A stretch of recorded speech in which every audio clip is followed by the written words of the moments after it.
Hey everyone, it's V, and welcome back to Doki Doki Literature Club. We're gonna be going over the stuff I wanted to do, as well as Natsuki's route. I'm just gonna go ahead and start fresh.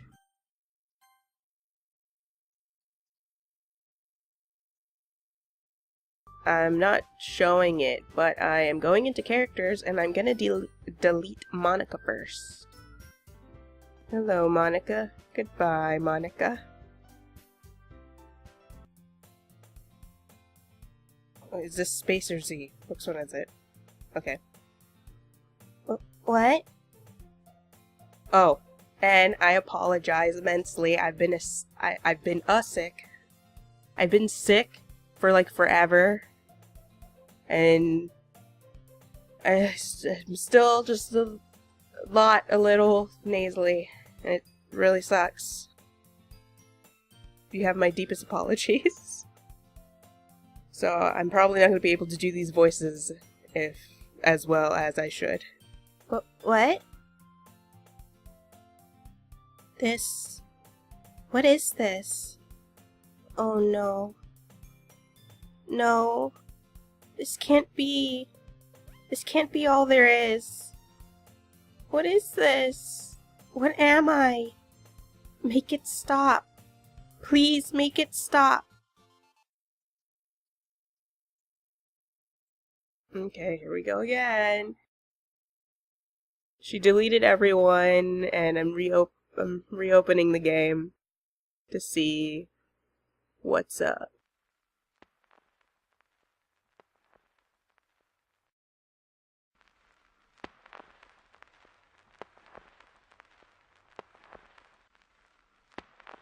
Oh.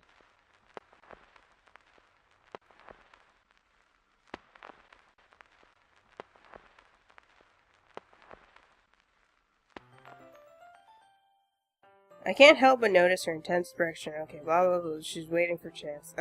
Meanwhile, Natsuki's rummaging around in the closet.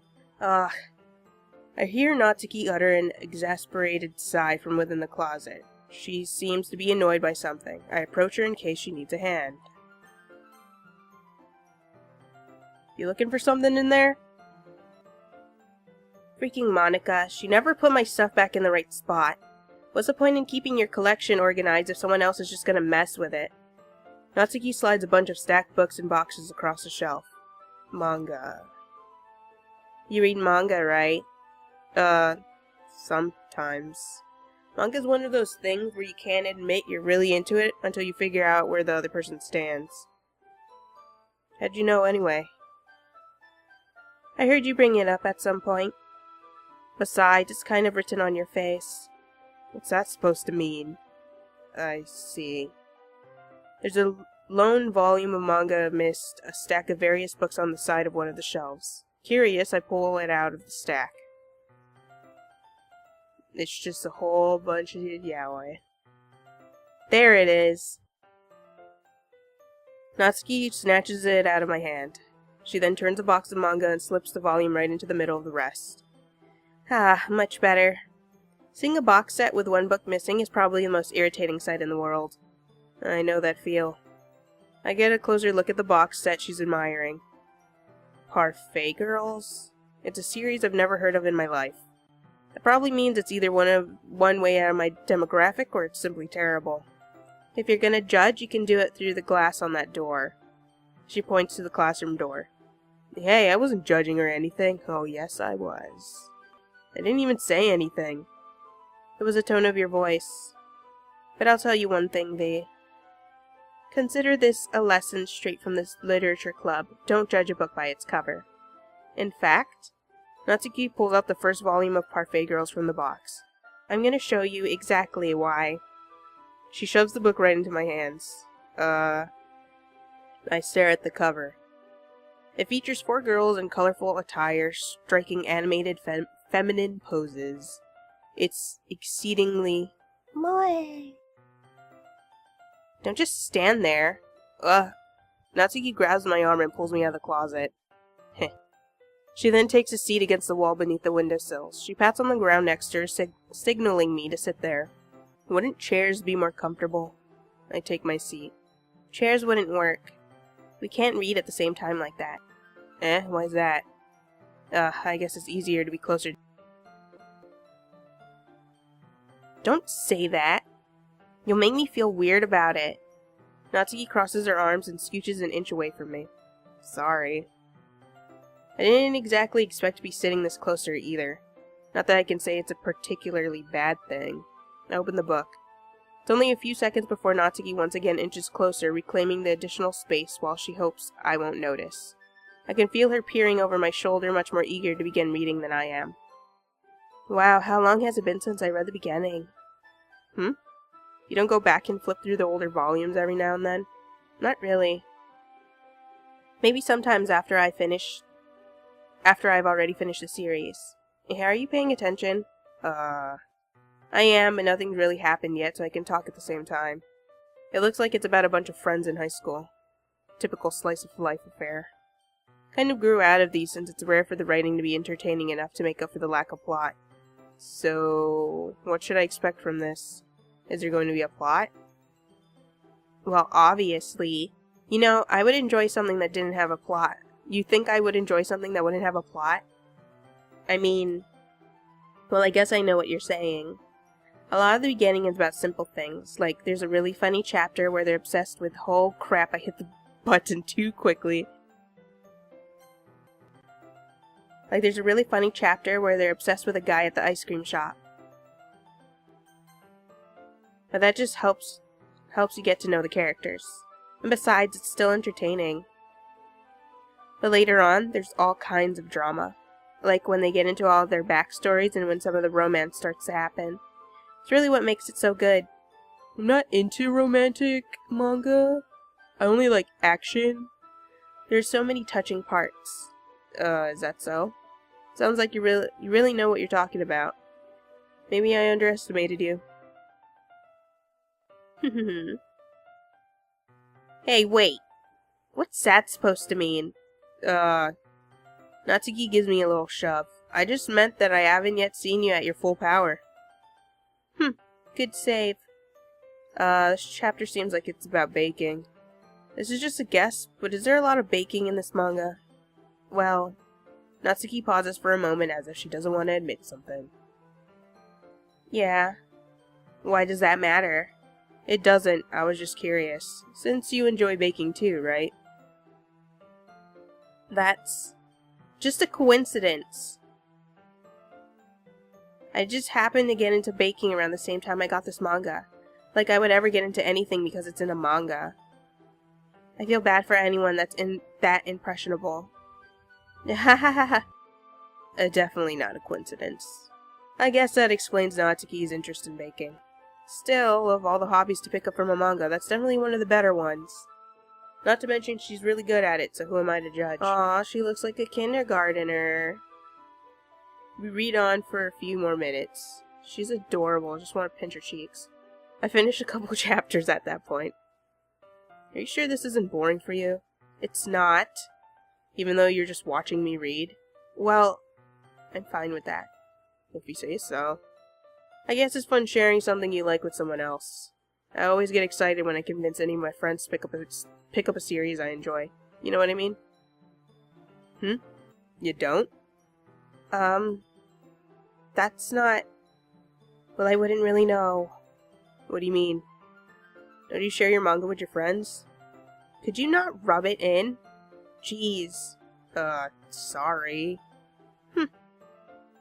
Like I could ever get my friends to read this. They just think manga's for kids. I can't even bring it up without them being all like, you still haven't grown out of that yet?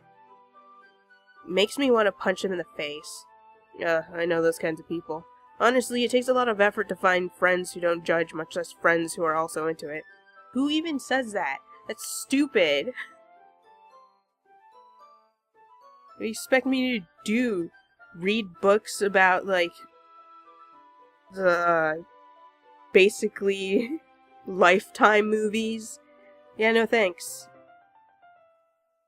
It's boring. I'm already kind of a loser, so I guess I gravitated towards the other losers over time. But it's probably harder for someone like you. Hmm? Yeah, that's pretty accurate. Wait, which part? I mean, I feel like I can't even keep it in my own room. I don't even know what my dad would do if he found this. At least it's safe here in the club room. Except Monica was kind of a jerk about it. Ugh, you just can't win, can I? Well, it paid off in the end, didn't it? I mean, here I am reading it. It's not like that solves any of my problems. Maybe. But at least you're enjoying yourself, right? So? Jeez, that's enough. Are you gonna keep reading, or what? Yeah. I flip the page. Suddenly, Natsuki starts laughing. I totally forgot that happens. I just flipped the page. Natsuki puts her finger on one of the panels. Minori is my favorite character. You always feel a little bad for her since she's so unlucky. But it gets especially bad when... I shouldn't be talking about that yet. Just finish this chapter. Natsuki's voice sparkles with excitement. There's a stark contrast to her usual bossy tone. But if she's not used to sharing her favorite manga with her friends, I can understand why. It's hard to express in words the feeling you get when connecting with someone like that. And being able to provide that to Natsuki, for whom it's a rare experience, the thought makes me smile. Makes me smile a little to myself. Okay, everyone. Huh? Are you all ready for today's poems? Oh, come on. Could your timing be any worse? Sorry. I just need to make sure we have enough time. Though you look pretty cozy over there. Eh? Natsuki suddenly notices how close she's gotten to me. She hastily slides herself a good 12 inches away from me. Alright. Guess I'll stop here for now. I close the book and hand it to Natsuki. You're just giving it back? Don't you want to know what happens? Yeah, but Monica just said... Don't be dumb. Just take it home with you. Huh? Is that really alright? I say that mostly because I really didn't plan on using my spare time to read this. Well, of course. It would take forever to finish it if you don't take it home. Just finish that one before tomorrow so we can start the next one. And if it gets bent, I'll kill you. By tomorrow? I only got partway through the volume so far. I might fall behind on some shows if I try to get through this. How long does it take you to read a manga? Jesus! But I suppose it's a necessary sacrifice in exchange for seeing Natsuki's enthusiastic face. Or am I more scared of what will happen if I don't finish it? Alright then. I stand up. I return to where I put my stuff and carefully slip the book into my bag. And by the way, did you remember to write a poem last night? Yeah. My relaxation ends. It's a lot cuter than I expected. Oh, jeez. No. It kinda makes me think of something Natsuki would write. And she's a good writer, too. So take that as a compliment. If you say so. Yeah? By any chance, have you read anything by... I thought that was, like, messed up words. I was really confused, considering this is just the beginning. By Shel Silverstein? Maybe a long time ago. He's famous for telling all kinds of stories in just a few simple words. His poems can be funny, endearing, or even sad. And sometimes they're only a few lines long. They might even feel like they're written for kids, but if you think about them, they can express views of the world that would apply to anybody. I see. So you're saying that Natsuki's kind of like that? Sort of. Maybe she's not an expert, but you probably won't find much filler in her poems. It might be easy to write, but they're super challenging to get the meaning through. So I can see why it would be your kind of poem to explore. Sure, I'll end up trying different things a lot. It could take a while before I feel comfortable doing this. Poem is literally just about animals and candy. All of you have little meanings behind them, but this is extremely literal. That's okay. I'd love to see you try new things. That's the best way to find the kind of style that suits you. Okay, well, let's start with the things I don't like. First of all, Natsuki rereads my poem. Never mind. I don't feel like giving you my opinion. Huh? Then what's the point of sharing in the first place? I wrote this when I could have been doing other things. In fact, remember how I said I wanted to read your poems? That's what I had in mind when writing this. I want to hope you feel comfortable enough to share yours, like Monica said. Well, I would be more comfortable sharing my poem if yours was really bad. You were supposed to show me some dumb poem and make me go, ha, well it's not that great, but let me show you what real literature looks like. And you went and ruined it. I hope you're happy. So in other words, you're saying you liked it.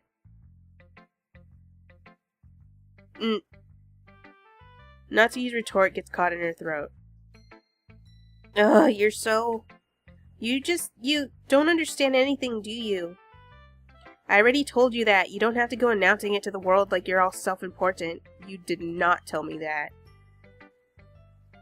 Pretty sure you never actually said that. Say that mostly to myself. Natsuki must really hate me or something. I can't figure out if it's a win or a loss that she liked my poem. In any case, you still need to show me yours, right?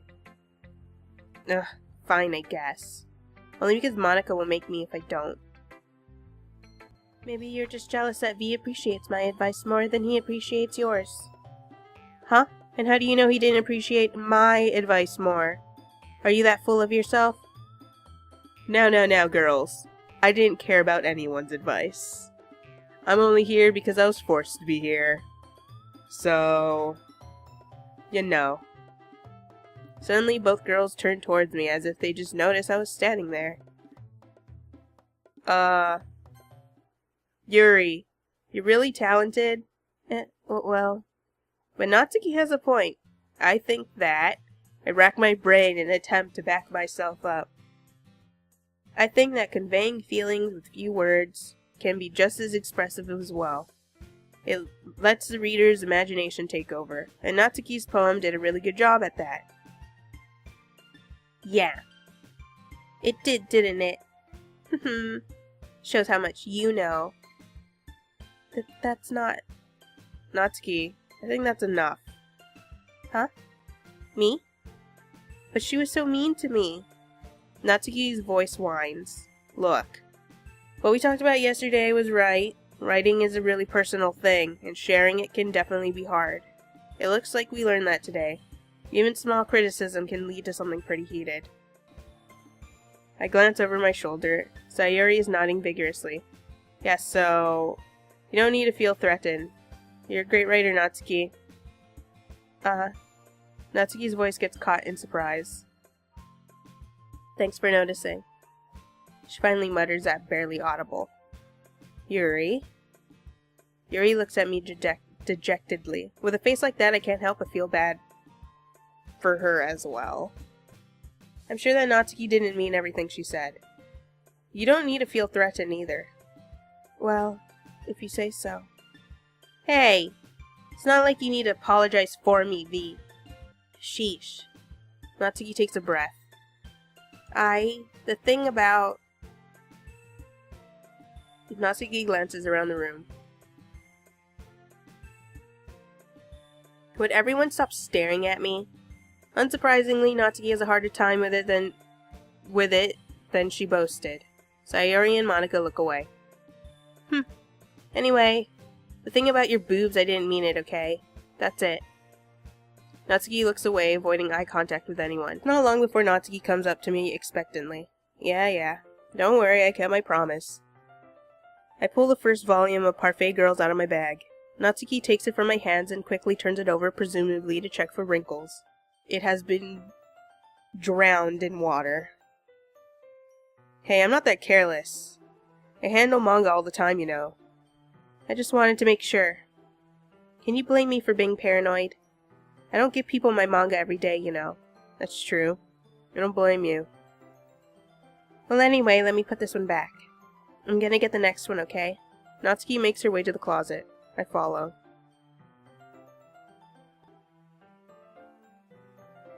So you're gonna tell me everything you thought, right? Where did this volume leave off again? I forget. The chapter ended when Minori and Alice found... Monica! Natsuki's voice resonates out from inside the closet. Eh? I peer inside. All of Natsuki's books are lined up on the top shelf. Did you move my manga again? Sorry. The teacher got mad at me for taking up so much space in her closet. So I had to move some stuff around and clean up a little bit. It's all still there, I just had to organize it a bit. The top shelf is far above Natsuki's head. She makes a futile hop, trying to figure out how to reach her manga.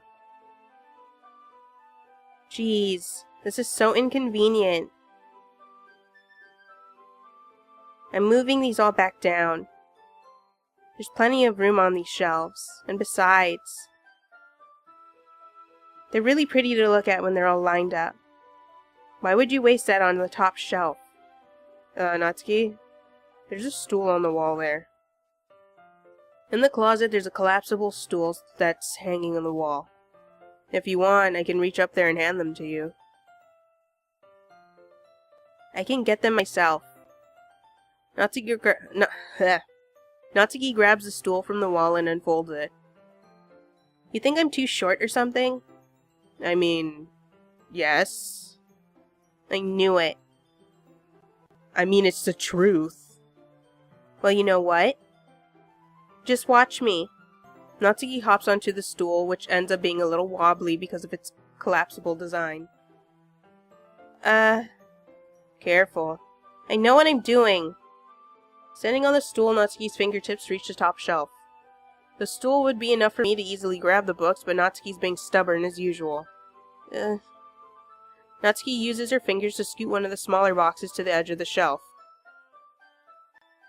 See? The box suddenly tips. I watch as Natsuki is crushed beneath everything. I step outside and leave. Natsuki barely catches it before it falls to the floor. The stool wobbles. Losing balance, Natsuki hops off the stool. Thankfully, she was able to stay on her feet, like a cat. She holds the box triumphantly. There. Having almost fell, Natsuki is a bit shaken up. Jeez. No need to prove yourself to me. There's no way you'll be able to get the bigger pieces like that. I said I can do it. I don't want your help, okay? I'm gonna get a chair, so just hang on. Natsuki forces her way past me out of the closet. Let's see. The classroom chairs have the desks attached, so they're too inconvenient to fit into the closet. Aha! Natsuki trots over to the teacher's desk, which has a computer chair behind it. She rolls it on its wheels to back over to the closet. That is a horrible choice. It's a little dangerous since the chair swivels and rolls. But I've already learned my lesson, so I keep my mouth shut. I'll just watch as she falls to the ground. Natsuki climbs into the chair, then slowly balances on her feet. Since she refuses my help, I take a seat with my back against the side of the doorway and simply watch. Aha! There we go.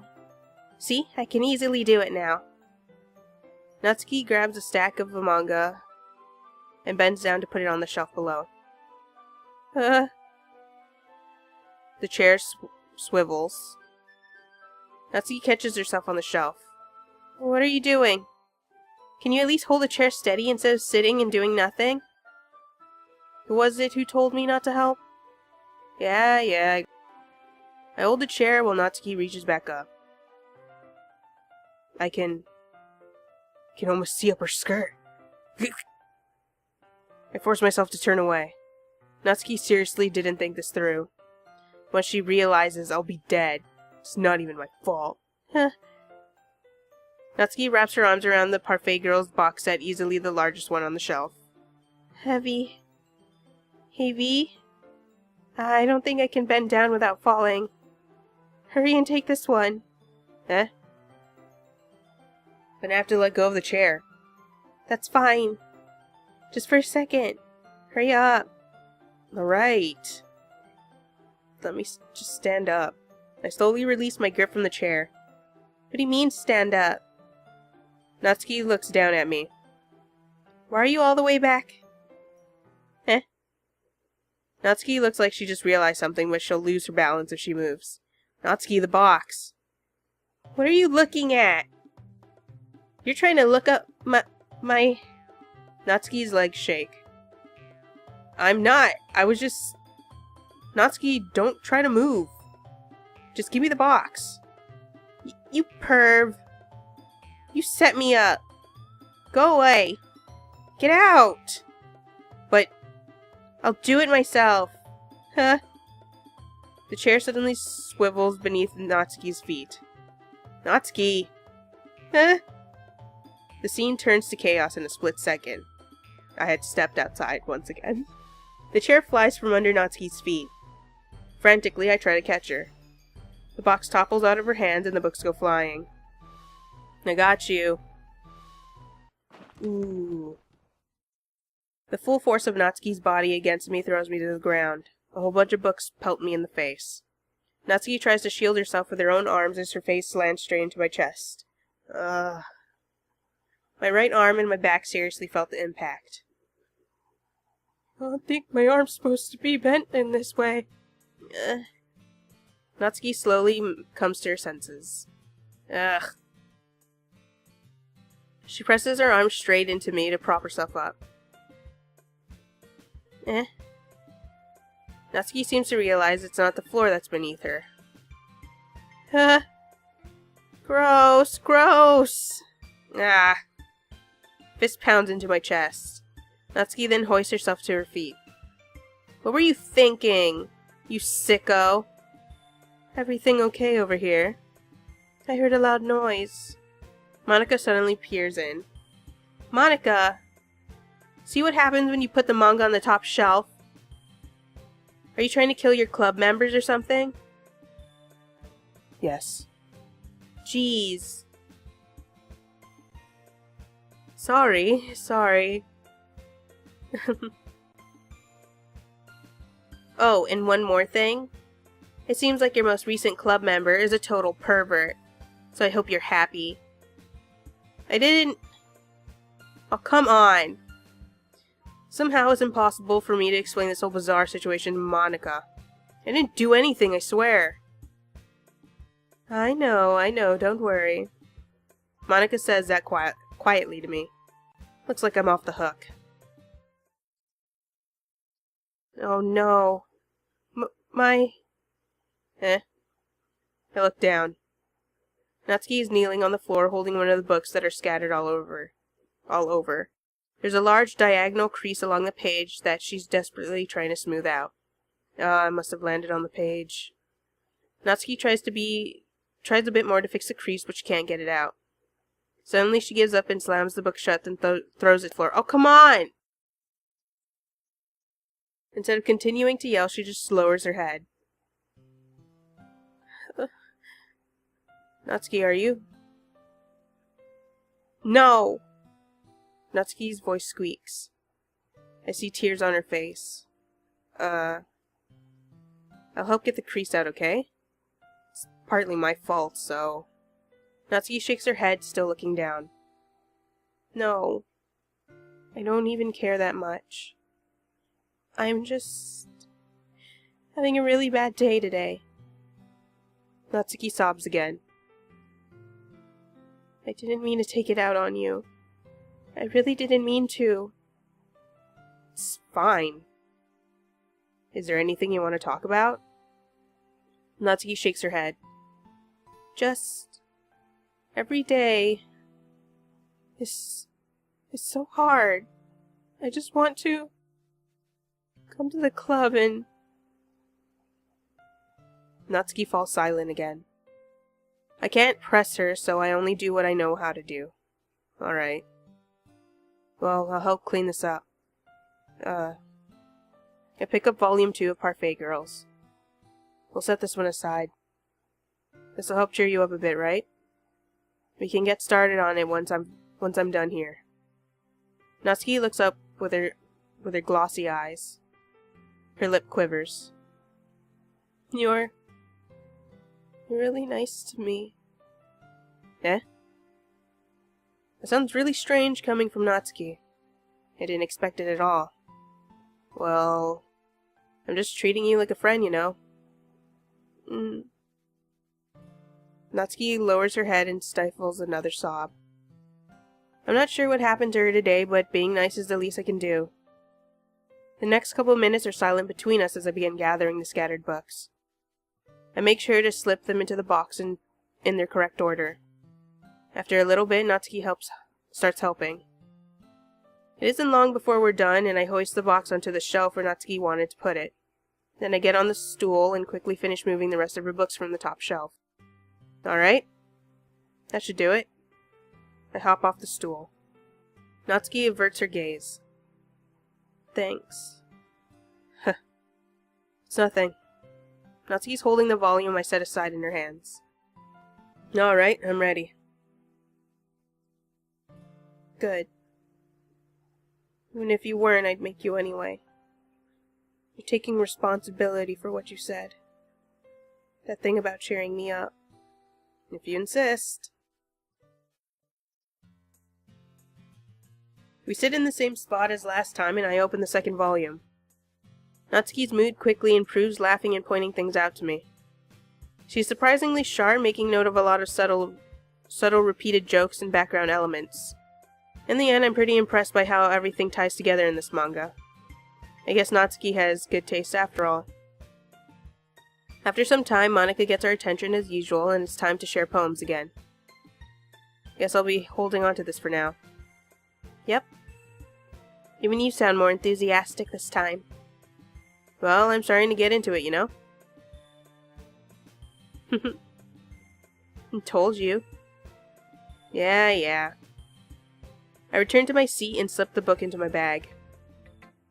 Alright. It's pretty good. You've been spending some time with Natsuki, haven't you? You must like her writing style. Yeah. I think it's a neat way to tell a story. I don't disagree. Natsuki's poems may be cute, but they're also meaningful. I can see why you'd be into the style. I guess that means you're not much of a fan of Yuri's poems, then. I wouldn't say that. Kind of like everyone's poems. That's true, but I'm sure you like some more than others, right? Like Yuri's use of complex words and symbolism. Or Sayori's way of expressing happiness or sadness in a more direct way.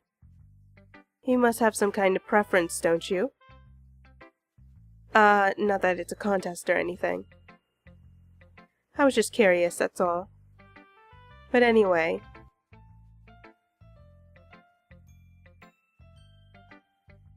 Are you still mad at me? Eh? For disrespecting Natsuki yesterday. Because reading this poem. Now I know why you got mad at me. Because you prefer her writing over mine. That's not really true. Meaning, when I disrespected her, I disrespected you too, didn't I? Oh no. Yuri. I might be reading into this a little too much. How could I be so stupid? I always let these things happen. Whenever I think before I speak, I just come off as awkward and unlikable. But if I speak without thinking, the things I want to keep inside come out and make people hate me. So, please don't force yourself to be around me. I know this is what Monika wants. But it's not fair to you when you could be enjoying your time with Natsuki and Sayori. Yuri. Please. It makes it easier for me if you don't express any concern. Besides, I have my books with me. That's all I need. Yuri smiles sadly and puts her head down on her desk. I'm frustrated. I don't hate her, but it's as if she's not capable of listening to me over her own thoughts. All I can do is accept that that's how she is. If she wants to be left alone, then I have no choice but to abide to that request.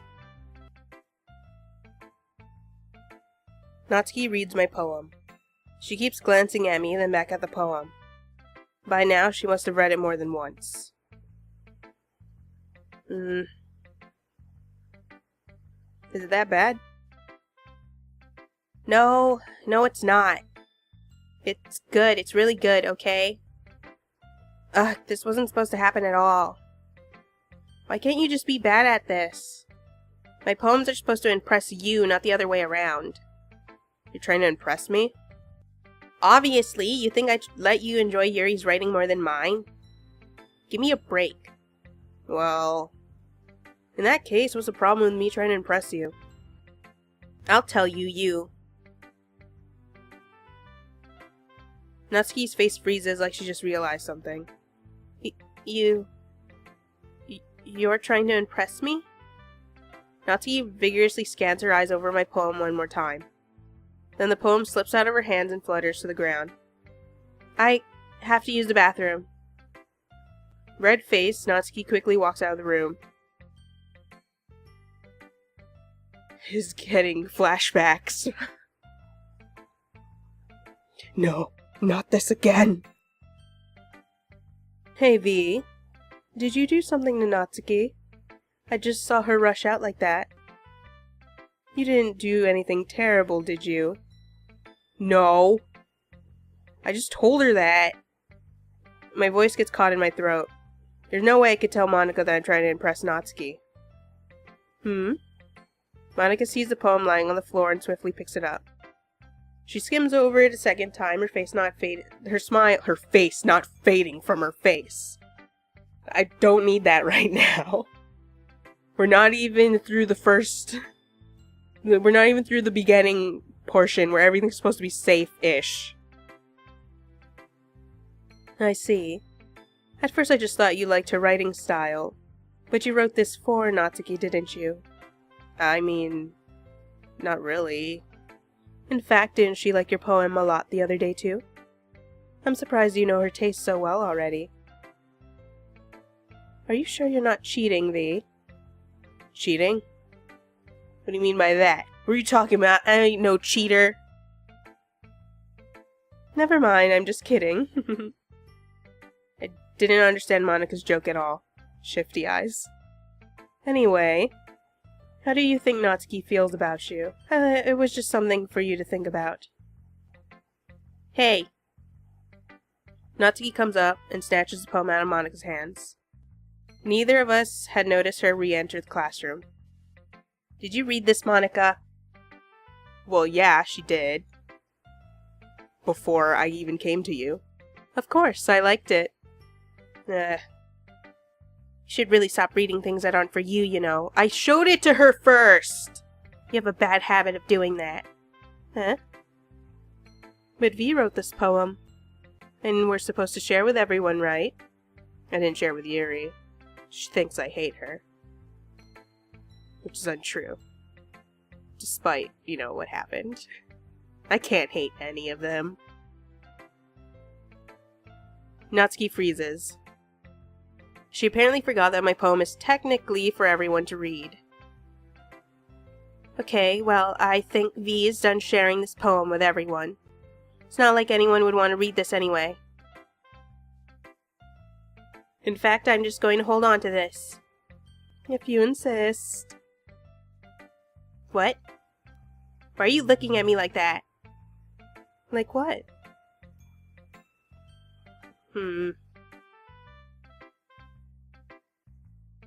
Never mind. Well, I guess Natsuki has my poem now. Not that I really plan on keeping it. Anyway, read my poem now. And no, I won't let you keep it. I wasn't even gonna ask. This is my only copy. I'm sure everyone could relate to that.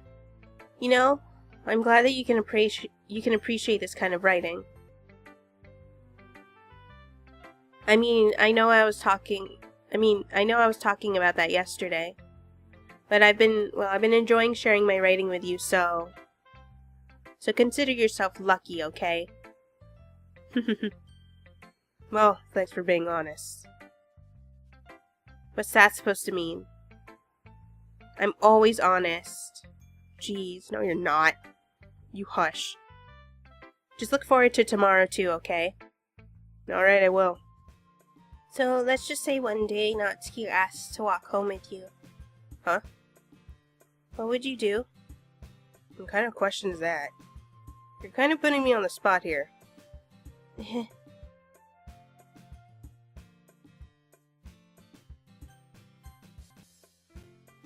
I'd walk home with Natsuki. Walking home with Natsuki, huh? Why does the thought of that make my heart pound? I mean, I think I'd be afraid of what she'd do to me if I turned her down. Isn't she so cute and fun to be around? That has nothing to do with what I just said. You admitted it. Jeez. There's not even any point in speculating something that's never going to happen. Well, maybe. But I just like to think about it. It's not long before you won't need me anymore, you know? Need you? Sayori, I can't figure out how you're seeing things in your head right now.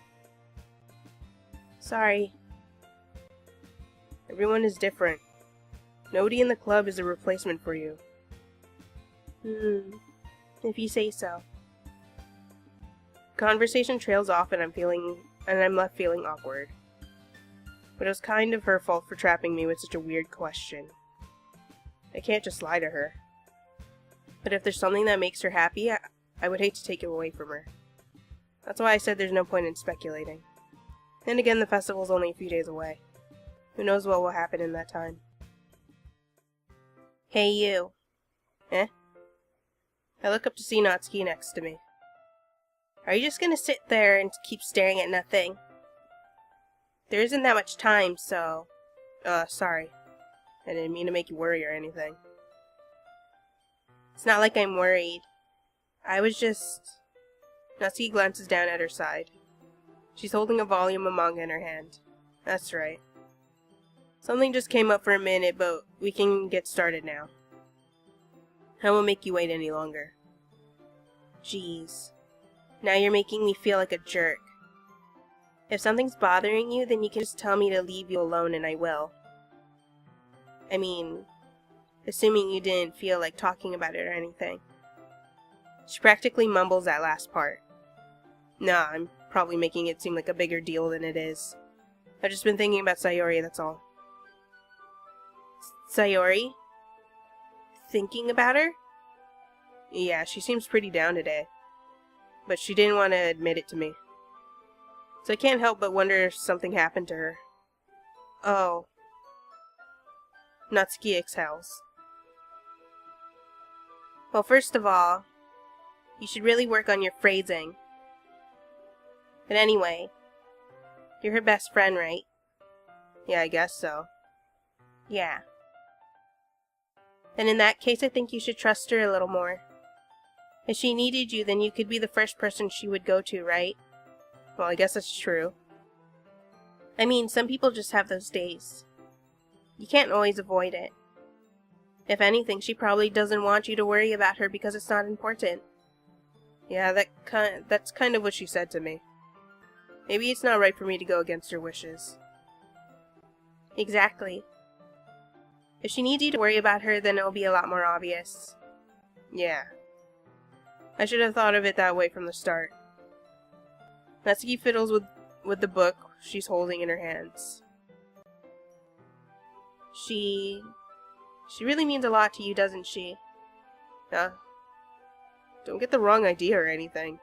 We've been friends for a long time. It's normal to be worried about your friends. I mean, you were worried about me, so... I was not.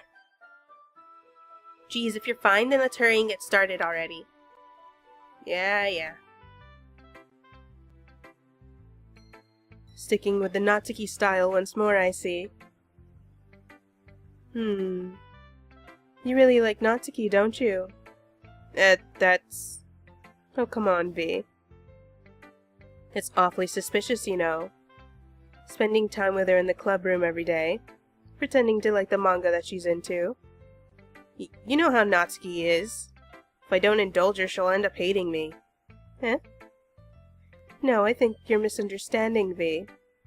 It's not like Natsuki just hates anyone who doesn't give her what she wants. Yeah, she's assertive, but she's not that selfish. In fact, I think you're the only one who's indulged her as much as you have. Is that so? Kind of knew that, but I just didn't want to admit it.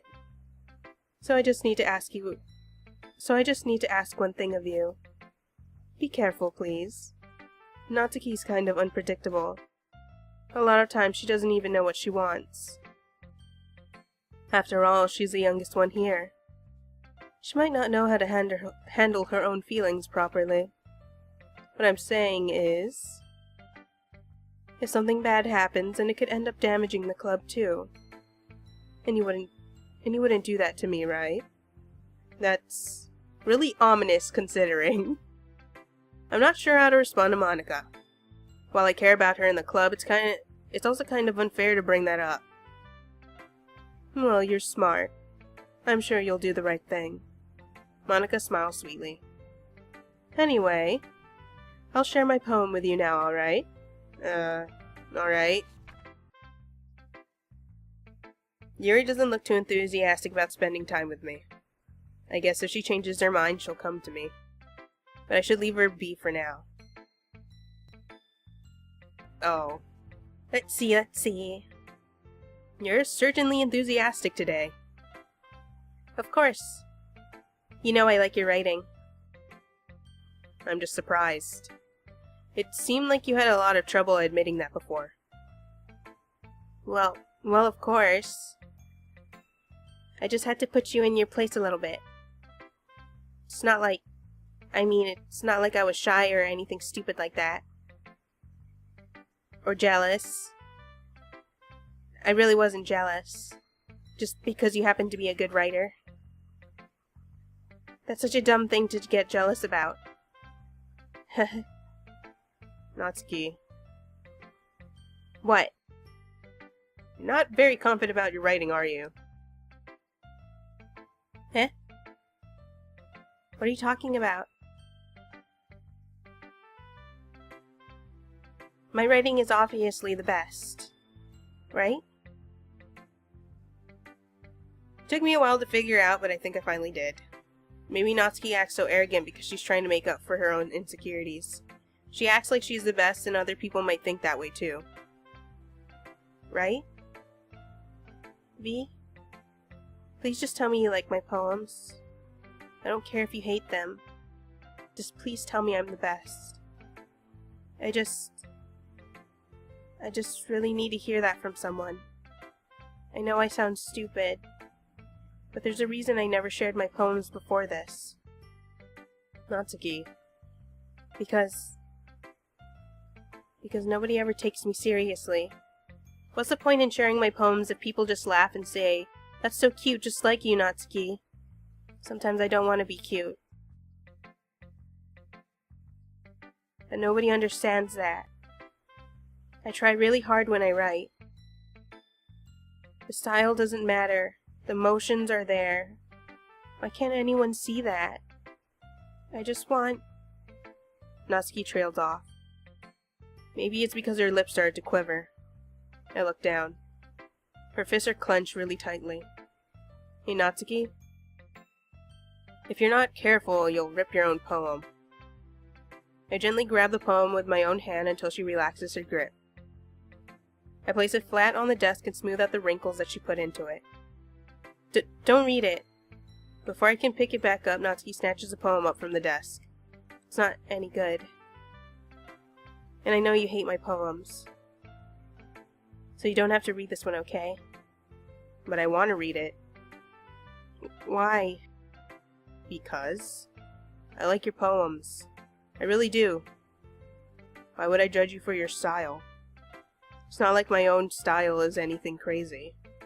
I mean, it's true that the first time I read one of your poems, I didn't look much into it, but I know you better now.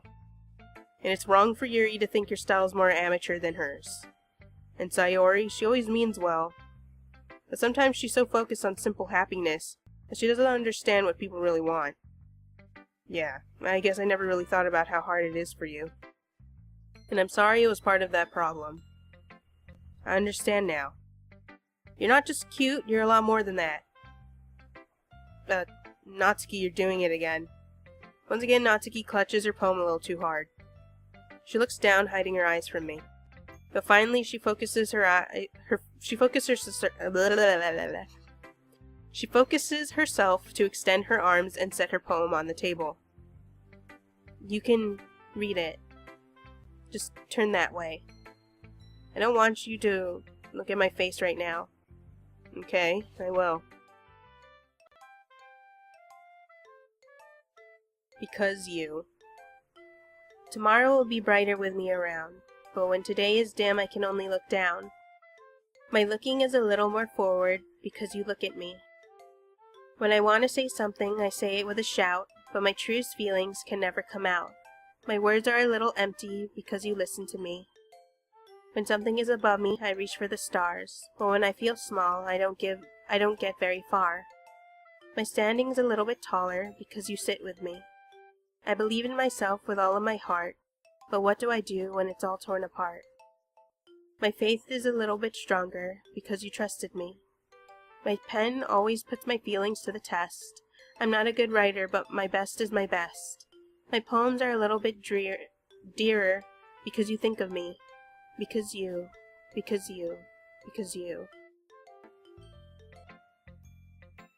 Why are you looking at me like that? If you don't like it, then just say it. I won't get mad. No, it's not that I don't like it. It was just a little surprising to read. This clearly isn't the poem that Yuri told me she had written. Yuri didn't tell me anything. Yuri looked at me and was just in her eyes. She didn't want anything to do with me. Meaning I'm probably the only one she's showing this to. I guess I'm not used to hearing such nice things coming from you. Don't say that, dummy. What do you think the point of writing is? Expressing things that you can't just say. Yeah, I understand. I always mean well. And I'm happy that you showed this to me. I liked it. Well, yeah. I'm a pro, so... Natsuki mumbles, completely failing to sound confident like she usually does. I just... remember that I can think these things sometimes too. You know, when you're nice to me, it's... meaningful. I'm glad. Seeing Natsuki is satisfied, I started to hand the poem back to her. But as I do so, Natsuki takes my hand and pushes them back away. Her small, soft hand surprised me with their assertion. I don't want it. Eh? Why not? I just don't. Jeez. I realize what Natsuki's doing. Unable to be honest, she's trying to give me the poem in a roundabout way. Well, in that case, I'm going to keep it. Instead of teasing her, I choose to go along with it. Good. If you didn't, I would... Never mind. Just, I'm glad that you want it. Natsuki backpedals on her words and leaves it at that. Despite her best efforts to hide her expression, I can see her faintly smiling to herself. That's all for now, so... Go put it away before someone sees it, okay? Yeah. I'll go do that. With that, I return to my seat so that I can put away Natsuki's poem. Well, baking sounds like it could be fun.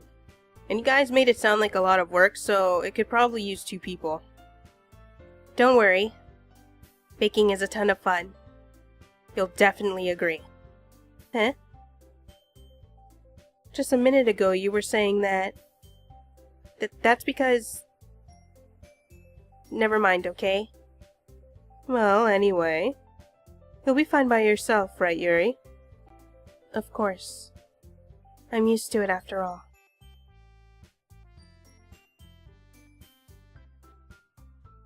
That's... good. Even though Yuri's being melodramatic, it's a little bit hard to not feel bad. So that's everything, right? Anything else we need to talk about? No, I think that's it. Are you guys excited? Yes. Everything except the performance is going to be awesome. I don't think that really counts. What about you, V? Me? I guess you could say I'm interested to see how it'll turn out.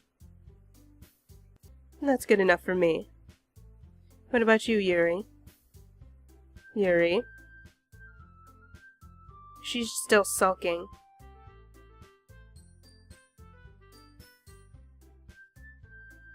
Natsuki starts pouting too.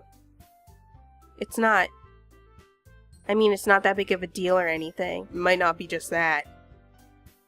I think that Yuri might just be feeling a little underappreciated in general.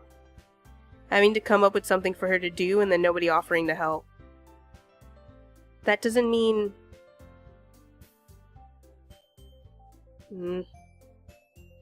Natsuki glances back and forth between everyone with a worried expression. Look. Natsuki goes over and puts her hand down on Yuri's shoulders.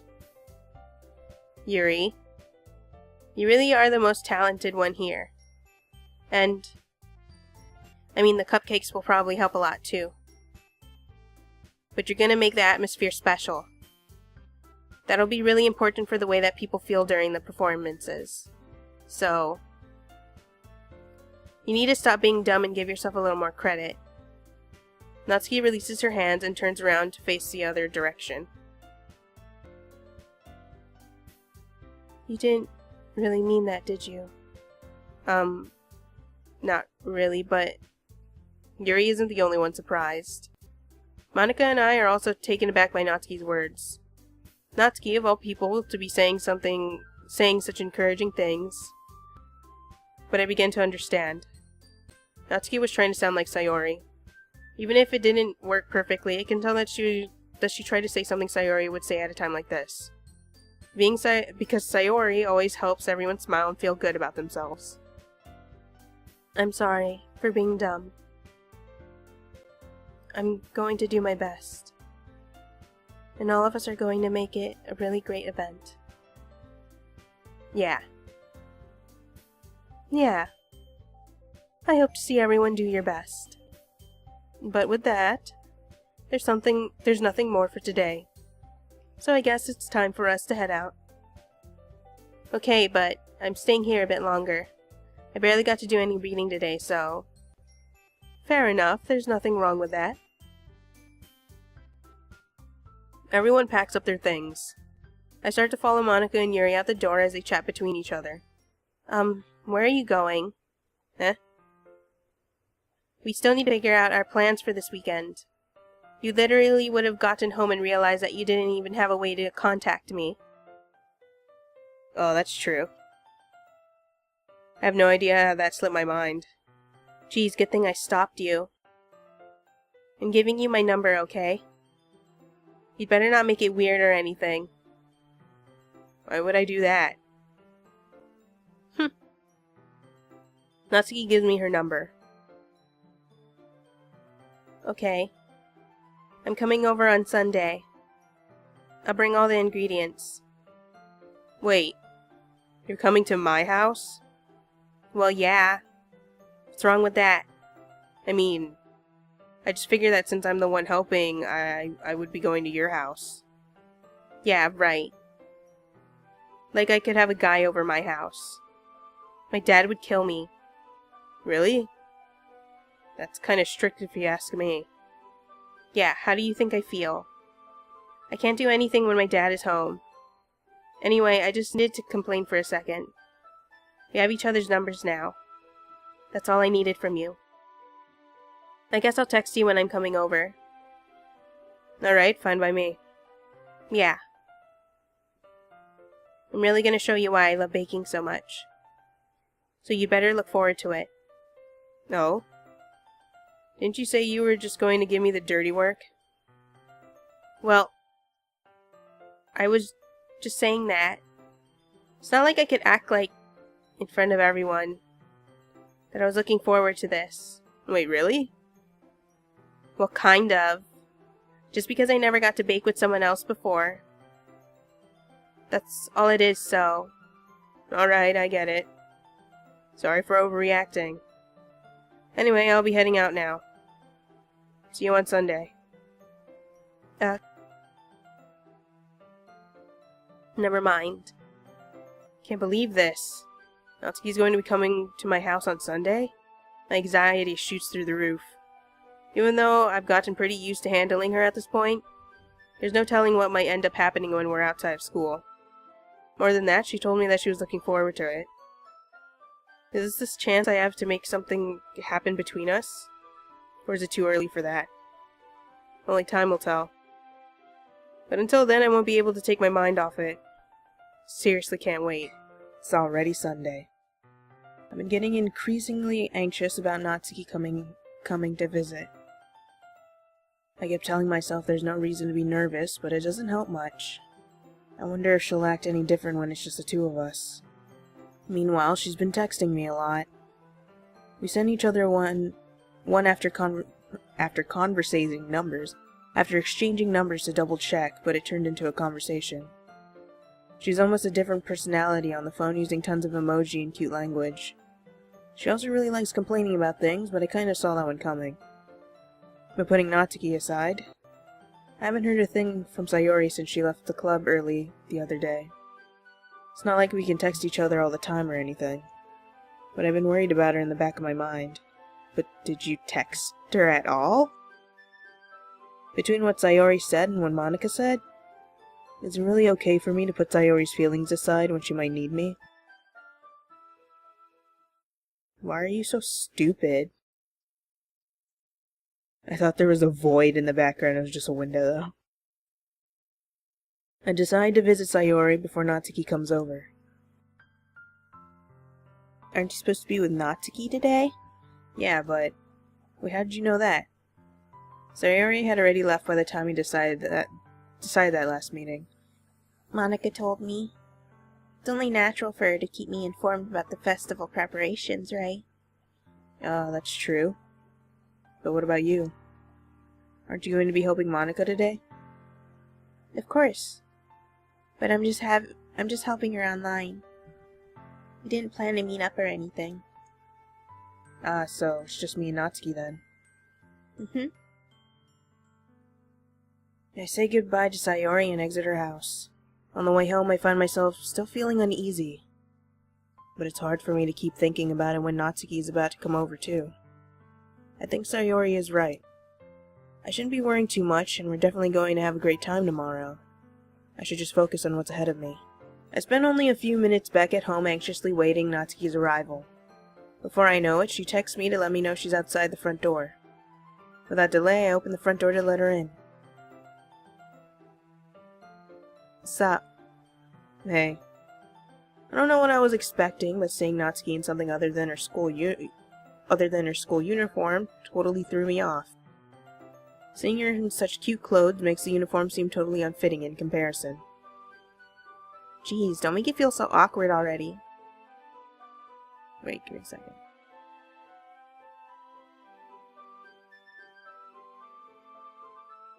Such a one frilly skirt.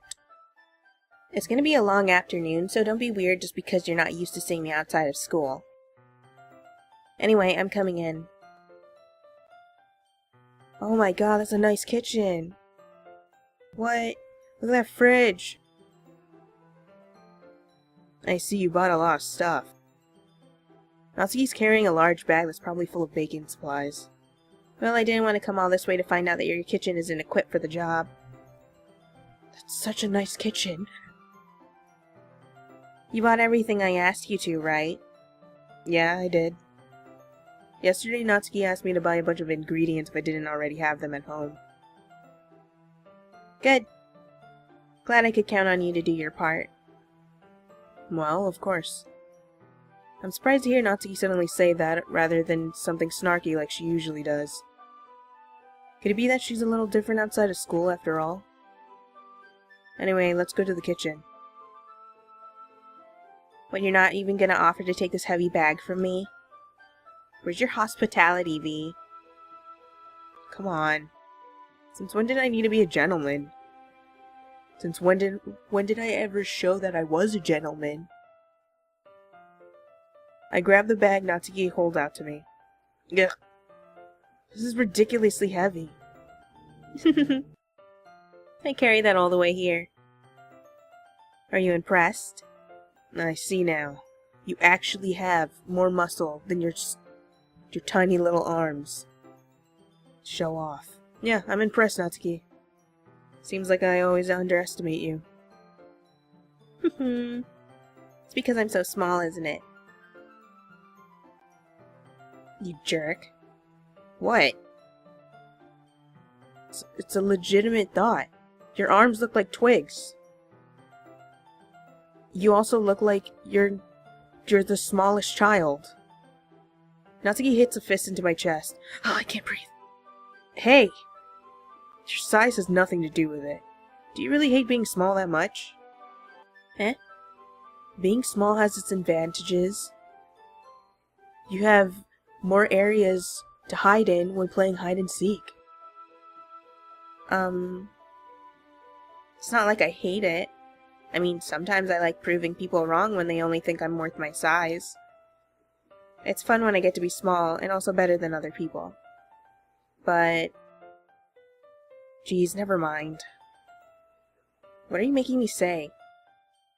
Don't think you can make me talk about weird things just because we're not at school. It's just about your height. Are we getting started or what? There's a lot of stuff I gotta teach you. What? It's a little bit more like... that's a little bit more like you. You're more fun when you just speak your mind like that. Hey! Now you are treating me like a kid. I was just trying to be a little nicer to you, you know. And just because I don't have a mature and sexy figure like Yuri doesn't mean you can treat me like that. Natsuki catches her words and her face turns red. Natsuki, forget it. I didn't say anything. I should apologize. Eh? I appreciate that you were trying to be nicer. I should have been a little more considerate too. But also, if that's what you're thinking, then you should know that there are a ton of guys who are into body types like yours. How would you know that anyway? Just trust me on this one. I've been on the internet. Gross. Hey! Was that to me? Who else? Man, I try to say something nice and don't even appreciate it. Let's just get started already. You get all sour when a girl calls you gross. Finally found your weakness, V. I don't think it matters if it is a girl or a dude. I don't want to be called gross. Natsuki smiles deviously. Oh, please spare me. But if Natsuki decides to dish out more insults like that, there's no way I'm not fighting back. But if she's satisfied enough for now, finally starting to pull things out of her bag so we can... But she's satisfied enough for now, finally starting to pull things out of her bag so we can get started. Before long, the whole kitchen is a mess. Spoons, dirty bowls, flowers, spilled fluid, and plastic bags are strewn about every corner top. The mixer isn't big enough to make all the batter at once, so we've had to do it several times. Meanwhile, Natsuki's babysitting all of my movements to make sure I don't mess up her precious baking. V, where did you put the food coloring? The batter's going in the oven soon, so I need to fill the trays. I think it's still in the bag next to the table. What are you using it for? To color the batter, of course. I'm gonna drink it. Food coloring. I'm making each tray a different color. That way, even if the flavors aren't different, everyone can still pick their favorite. Oh, that's a cute idea. Are we doing anything like that with the icing? Do you want to? You're asking me? I don't really have a preference, so... Come on. You're not putting any heart into this at all. Can't you at least try to have fun? I'm having fun. Not really sure what Natsuki's trying to get out of me. Meanwhile, I see her separate the batter into smaller bowls and put a few drops of food coloring into each. That looks pretty cool. See? It's not like baking is just about following instructions. The presentation is where you get to be creative and have the most fun. It's a million times more worth it in the end, if just looking at it makes everyone's eyes lighten up. Like the ones you made on your first day, huh? I recall Natsuki proudly presenting her cat-shaped cupcakes. Sayori and Monika's delighted expressions. And Sayori and Monika's delighted expressions. I wonder if I can make Natsuki proud like that too. Yeah. Maybe I'll use the food coloring then. Sounds like you're starting to understand. Just make sure you completely finish mixing the icing before you mess with the food coloring. Yeah, it's getting there. We were using the electric mixer for the batter, so I got stuck with a whisk and a huge bowl for the icing. Eh? The icing's still all lumpy. Are you even trying? Well, yeah. I don't have your crazy arm muscles. It'll just take a little longer. Jeez, I'll be here all night if you do it like that. Here, look. Natsuki grabs a whisk from me and uses her other hand to tilt the bowl back. You really need to beat the crap out of it. After a few seconds, the consistency of the icing has already improved. See? As if to emphasize, Natsuki sticks a finger in the icing and pops it into her mouth. Oh, gross! I reluctantly start to do the same. Hey! Natsuki suddenly grabs my wrist. I don't want your gross fingers in my icing. Your icing, eh? Are you forgetting who did all the work? I start to fight back, trying to inch my finger toward the bowl. Don't make me beat the crap out of you next. I like to see you try. I push harder, just enough for my finger to reach the icing. I triumphantly scoop some with my finger just as Natsuki tugs with all her might. The force of Natsuki pulling me causes me to stumble, making her stumble in turn. Gross! You got it on my face! Whose fault is that? There's a big glob of icing on Natsuki's cheek. Man, everything's gross to you. She tries to reach it with her tongue, but it's too far away. Jeez. You know what? Take this. Natsuki instead wipes it off with her finger before shoving her finger toward my own face. You wish. I'm faster. I grab her wrist with my hand before it reaches my face. Natsuki tries to use her other hand to fight back, but I grab that one as well. Huh. Where's your insane strength now?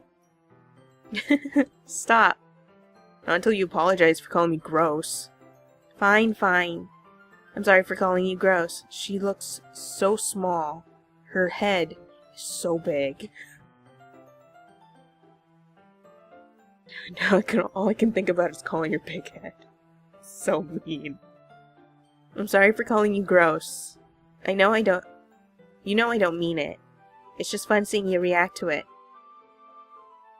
You do that to me all the time, you know. Saying dumb things just to get a reaction out of me. No, I don't. What? You really shouldn't tease girls like that. Is that so? In that case, I probably shouldn't do this either. I take Natsuki's finger and put it in my mouth, licking off the icing. The main character just likes putting people's finger in his mouth. You weirdo. What? Did you just seriously? Natsuki's so surprised that she can't even figure out how to get mad at me. Her face is entirely red. The main character is triumphant. He got his frosting. Icing, whatever.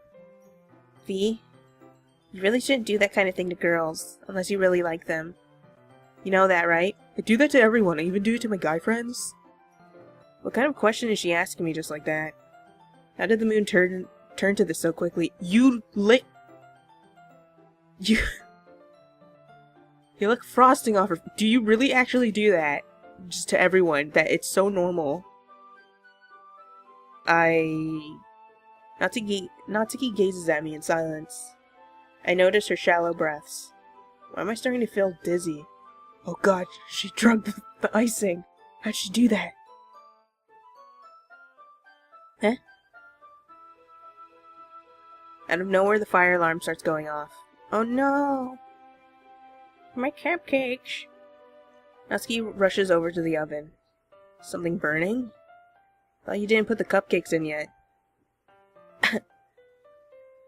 No wonder. You left a dirty tray in there, dummy. How could you make a mistake like that? I should have checked before turning the oven on. I turn the oven on and then I check. Don't blame me for your mistakes. Jeez. What? That was your mistake. You should have checked. You always check. Just to make sure. Don't just assume. Natsuki uses an oven mitt to grab the blackened tray out of the oven. She sets it on top of the stove. Oh man, Mom's gonna be so pissed. In another moment, the fire alarm stops. Anyway. I'm putting them in the oven now. Yeah. The tension from the moment before still lingers over our heads. I'm still confused. I don't understand why. But the moment has already been lost. I watch as Natsuki slides the cupcake trays into the oven. Then I reluctantly pick up the whisk and continue with the icing like nothing ever happened. Ah, that smells so good. The cupcakes are ready to be pulled out of the oven.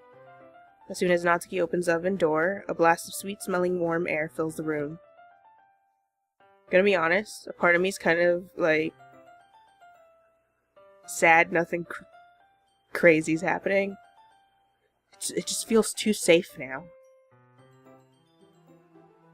Look at how cute they all look.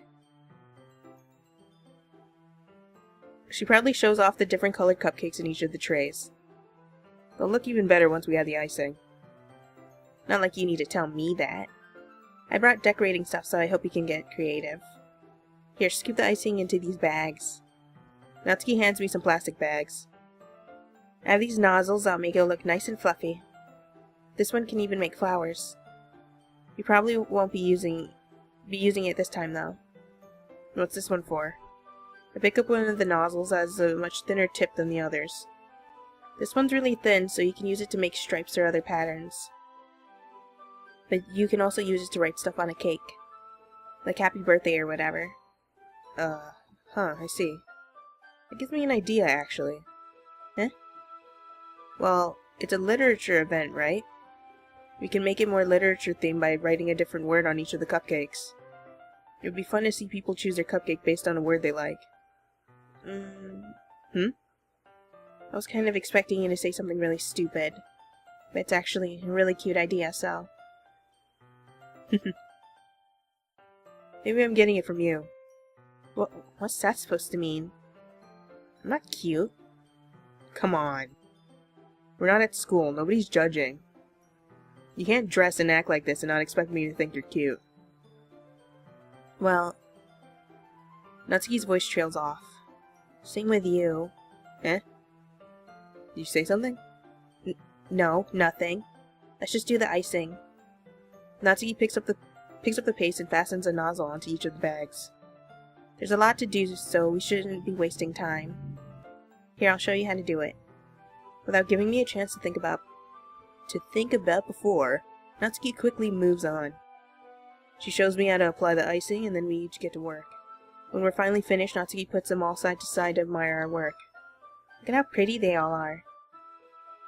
Yeah, they are, aren't they? I wish I could have one now. Well, there's no reason you can't, right? Always make extra. For your own eating purposes. I don't see any harm in that. Well, yeah, but... my dad's making dinner tonight, so I really need to save my appetite. Sayori's the exact opposite in that regard. If she was here, we'd probably be down 10 cupcakes already. And she would still eat dinner. Come on, that's just unhealthy. Besides, when my dad cooks, I need to eat as much of it as I can. Well, anyway, I was hoping we would have time for manga, but I need to be home for dinner. Not ready? That's a shame. It's your fault for working so slowly. You should have thought about that.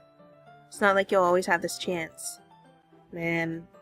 As usual, Natsuki places the blame on me. You can bring the cupcakes tomorrow, right? Oh no, tomorrow. you and Sayori each carry some, then you can probably do it in one trip. Yeah, I can do that. And don't worry, I won't let her eat any. I wish she would listen to me the way she listens to you. Yeah. I again think back to the conversation I had with Sayori earlier today. I felt so helpless. Sayori always tells me to listen. Wait. Sayori always does listen to me, but at that point it felt like she couldn't listen to me at all. Okay, I'm all packed up. Get work today. You too. I'll walk you out, I guess.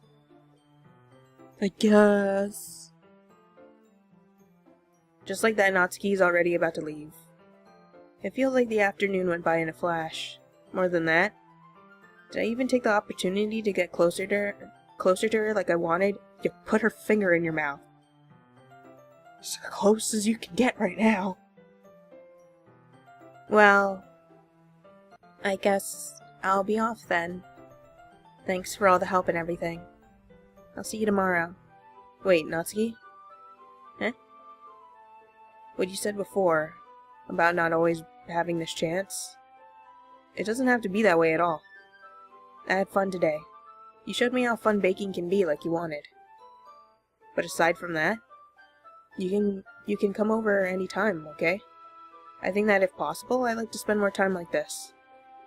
If you want to read manga or go out somewhere. Do you really mean that? Natsuki looked at me tensely like she's trying to hide her expression. Yeah. I want to spend more time with you. B. I thought you only cared about getting this done. I'm sorry I have to leave so early today. I really didn't want to. I would really stay here longer if I could. I feel the same way as you, so... I got a little scared. Natsuki suddenly gets closer to me. Wait, Standing inches from me, Natsuki looks up at me. I feel her fingers gently clutch at the sides of my shirt as if holding on to me.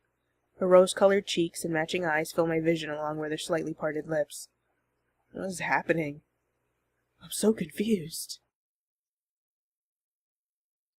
My head starts to go dizzy as I feel her soft breaths against me. I felt it for a while now. Yeah. Natsuki suddenly jumps back. Sayori? Eh? Hi, B. Sayori. Just now we weren't... I don't know what we were doing.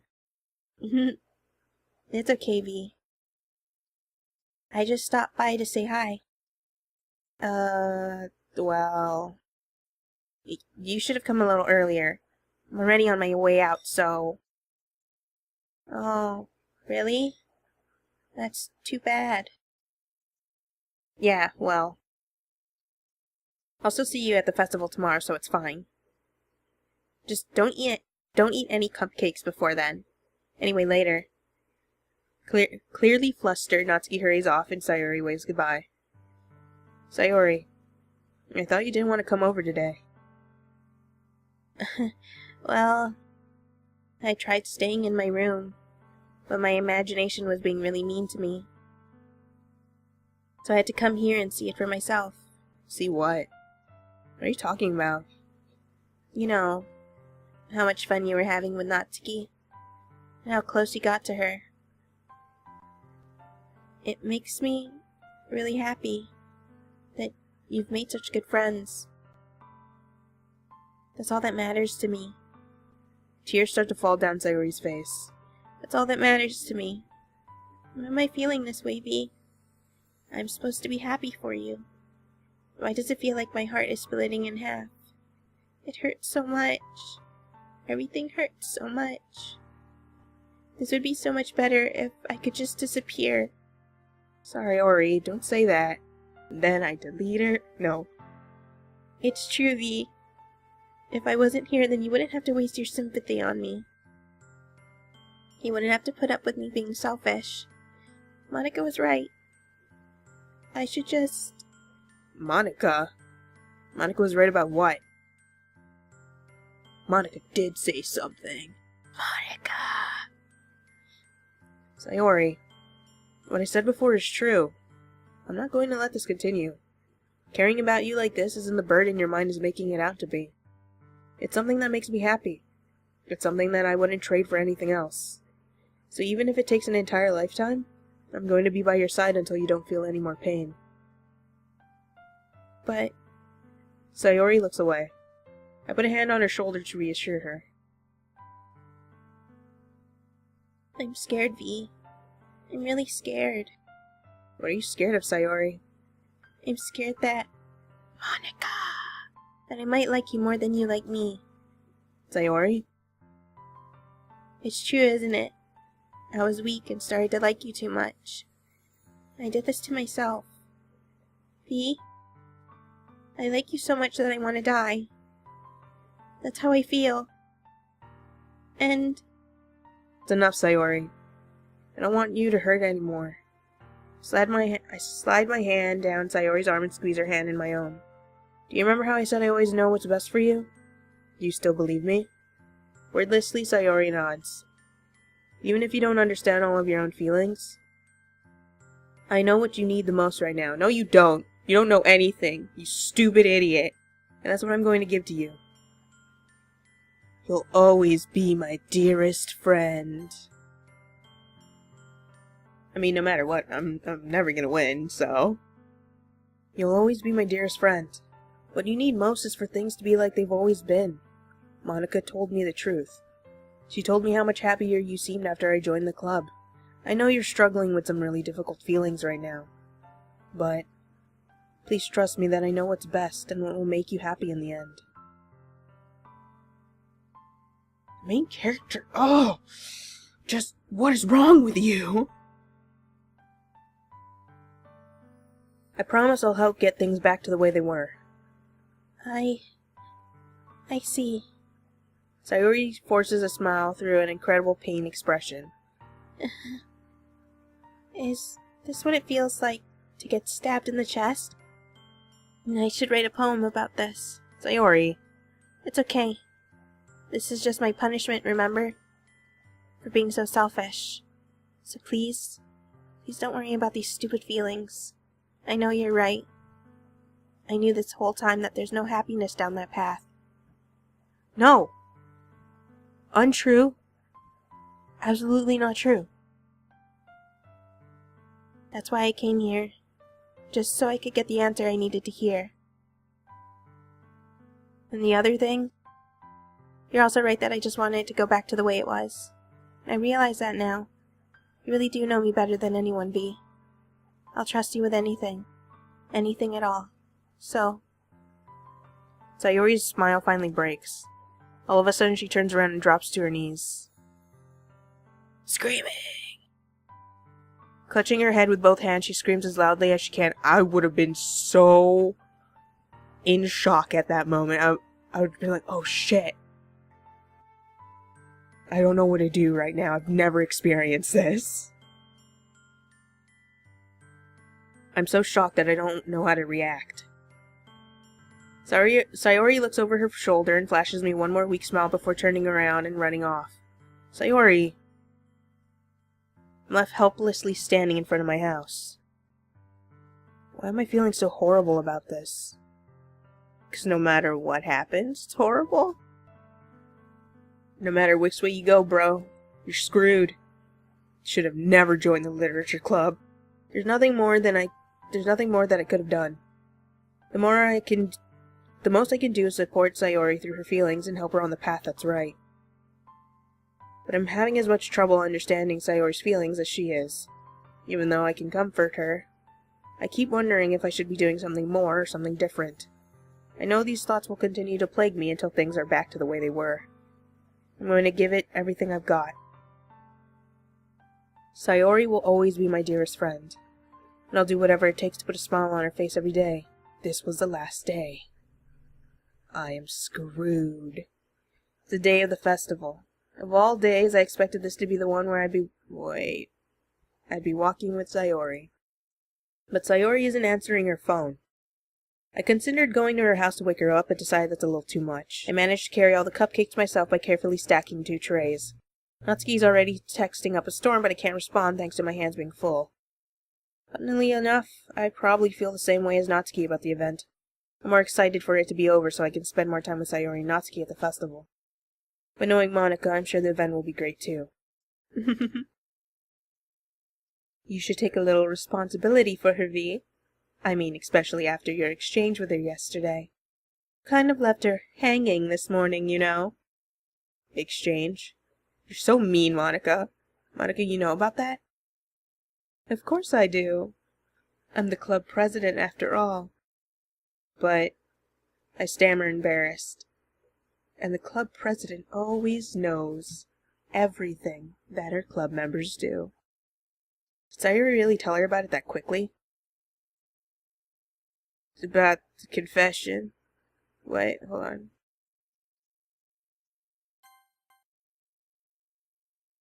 Oh. Tell her that quickly about how I basically turned down her confession? That makes me seem like the bad guy here. But I'm the one who knows what's best for her, right? It's not so much what's best for her, it's that you don't like her. Jeez. You don't know the full story at all, so... Don't worry. I probably know a lot more than you think. And then I delete Monica from here. Monica's being as friendly as usual, but for some reason I felt a little chill down my spine after hearing that. Hey, do you want to check out the pamphlets? They came out really nice. Yeah, sure. Her agonized scream still echoes in my ears. Why did I do that to her when she needed me the most? Why was I so selfish? This is my fault. No, it's not. No, it's not. My swarming thoughts keep telling me everything I could have done to prevent this. If I just spent more time with her, walked her to school, and gave her what I know she wanted out of our relationship. You can't do that, though. That wouldn't be fair to her. That I could have prevented this. I know I could have prevented this. That's not true. Sometimes, no matter what you do, you can't really prevent stuff from happening. Screw the literature club. Screw the festival. I just lost my best friend. Someone I grew up with. She's gone forever now. Nothing I do can bring her back, except restart the game! Delete everything! We've known each other for so long. She always sleeps late frequently. I should run. I should run.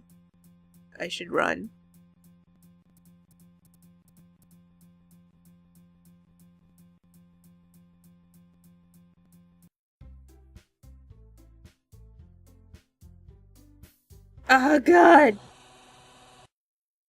Jesus, what the hell was that?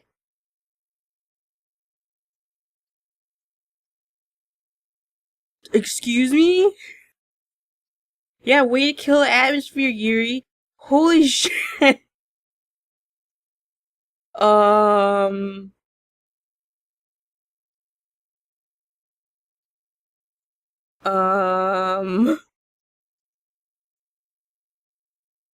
I...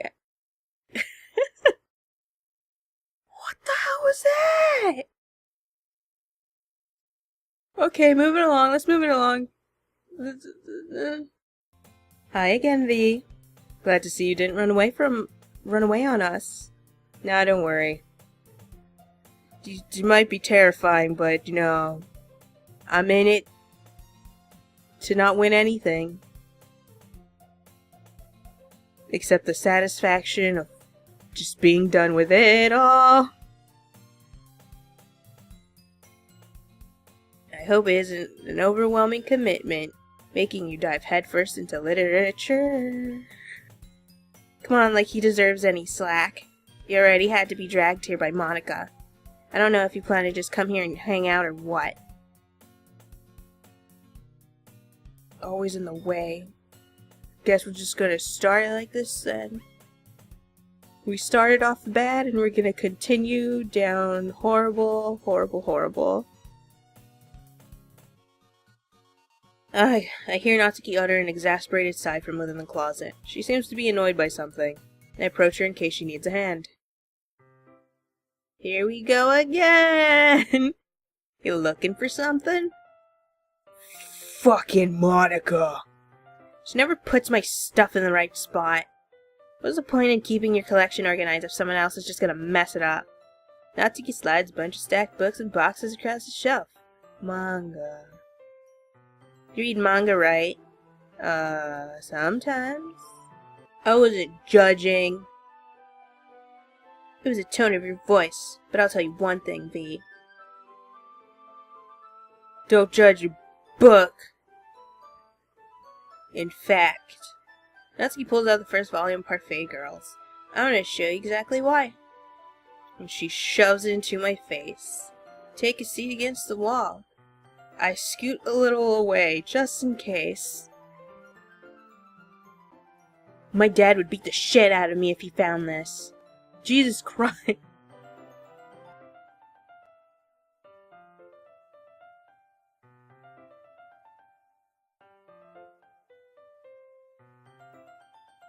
looks like she started to fall asleep. Hey, Natsuki?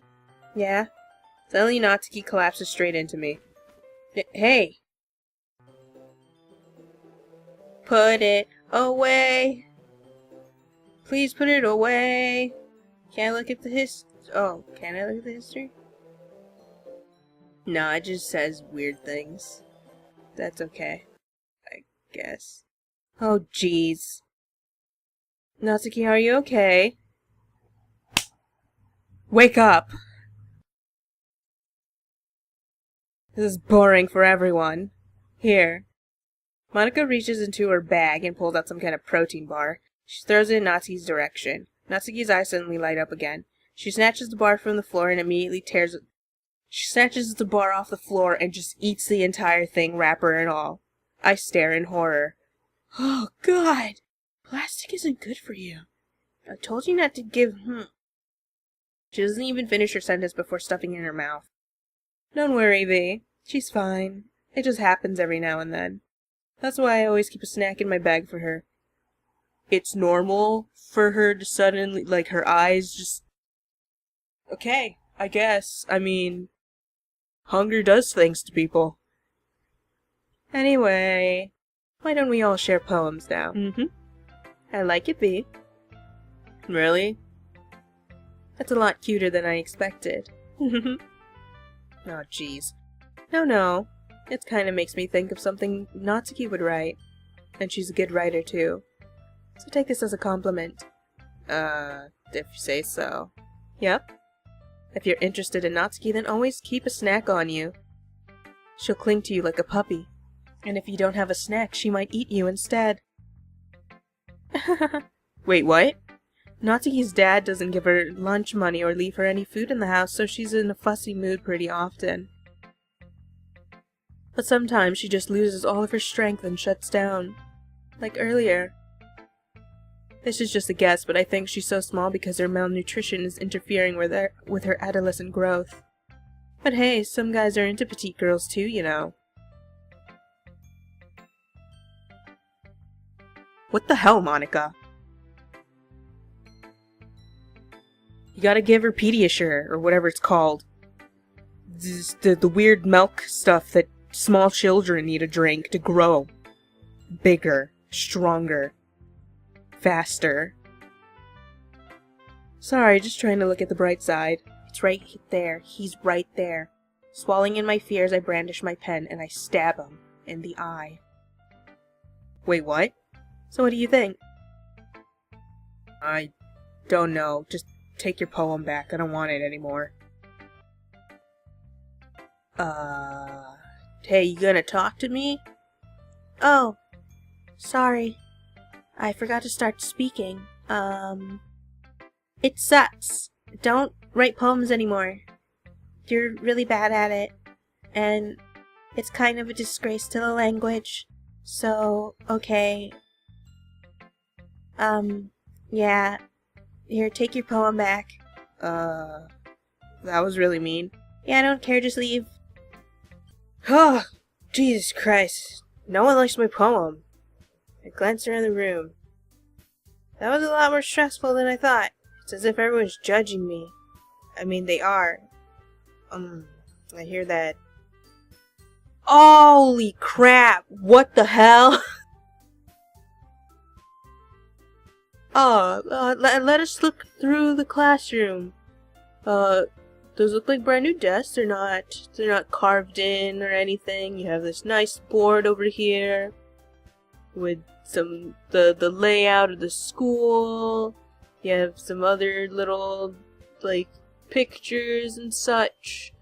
A locker for possibly cleaning supplies. You have some more pictures and such, possibly schedules. Ah, and look at here. What an interesting picture that I see. It looks to be a bedroom. I see a cow in it. Huh. Why does it look so familiar? I don't understand. And then we have the closet where Natsuki keeps her hentai. And these nice windows that I could just, open them up and just jump out, roll, and run away, and never come back. Something happen if I click on it? No. It's just there to be awful. It's just there to be awful. It's a literature club after all. I sigh. Natsuki suddenly stands up. Oh? I don't realize you're so invested in trying to impress a new member, Yuri. Huh? I didn't say anything like that. Why would I want to impress him? He sucks at writing. It's terrible. What is this about a puppy and a sparkly collar? What kind of grown-ass man writes something about that? Real man? There's just all this noise. Oh, God. I don't know what you just said.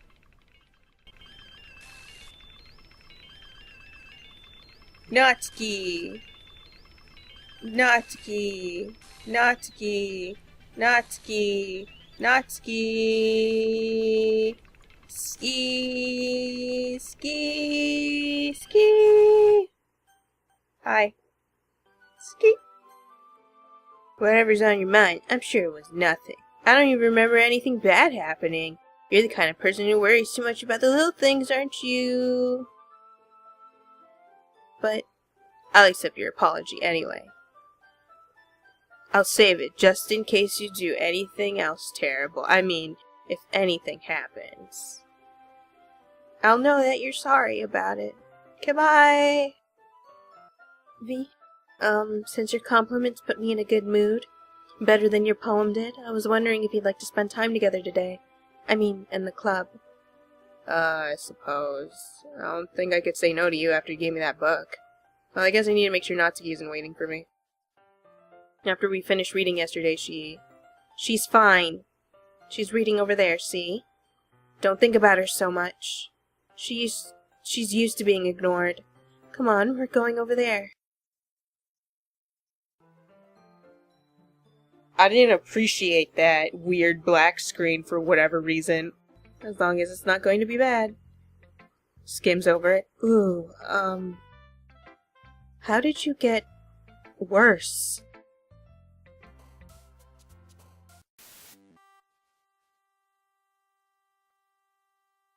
Oops.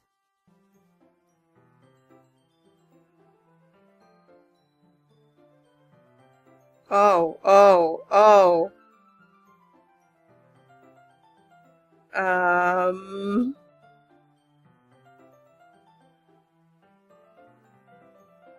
Okay, I just wanted to see if anything changes with the poem being Yuri or not.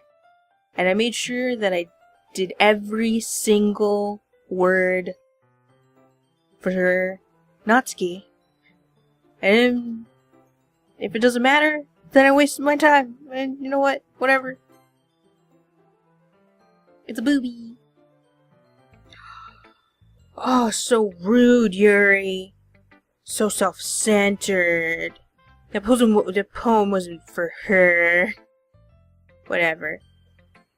We got a few, like, weird things that happened. Like, Natsuki's face.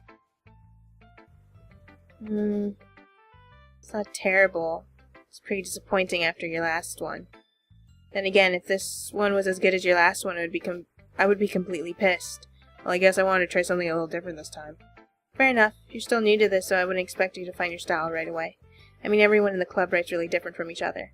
Maybe you'll find a little influence from all of us. For instance, I noticed that you're spending time with Yuri today. Not that I care who you spent your time with. After all, I was taught never to expect anything from anybody, so it's not like I was waiting for you or anything. So you should at least look over my poem. You'll probably be able to learn something from it.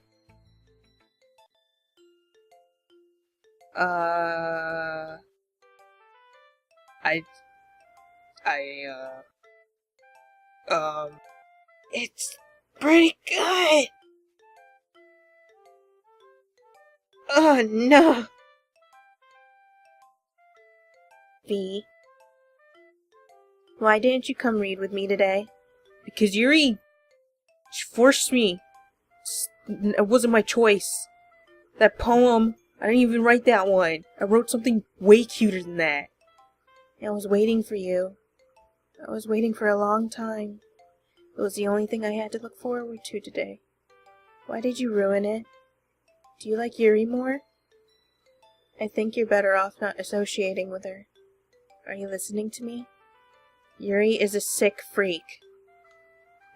I'm gonna lean away. That should be obvious by now. So just play with me instead, okay? Natsuki, your face! Okay? You don't hate me, V, do you? Natsuki, your face! Do you hate me? Do you want to make me go home crying? Can you even cry? Oh, you're bleeding from the eyes. The club is the only place I feel safe. Put it away. Just take us out napkin and towels. You'll be fine. Don't ruin that for me. Don't ruin it. No, please. Put it away. Stop talking to Yuri. Play with me instead. It's all I have. Play with me. Play with me. No!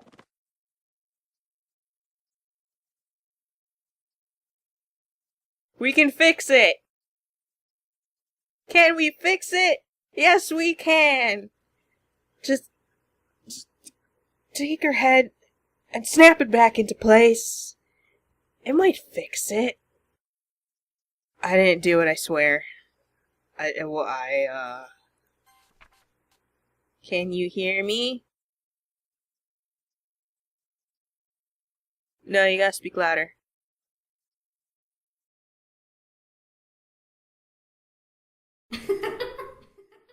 Oh. Yeah, I heard you. It's all good. Natsuki, I don't think you're looking at it the right way at all. You just need to turn your head to a 90-degree angle. Look, Monica. Do you really think any of us here joined the club with other people in mind? Yuri never even talked until V joined. As for me, I just like it better here than I do at home. And V isn't even passionate about literature in the first place. I am not. And that's everyone. Sorry, but you're really the only one who's so interested in finding new members.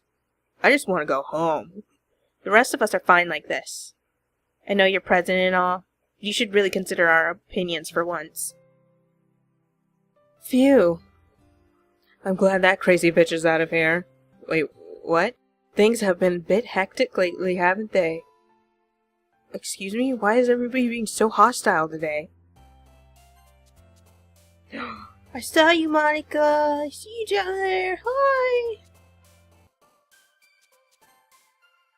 Monica, I see you again.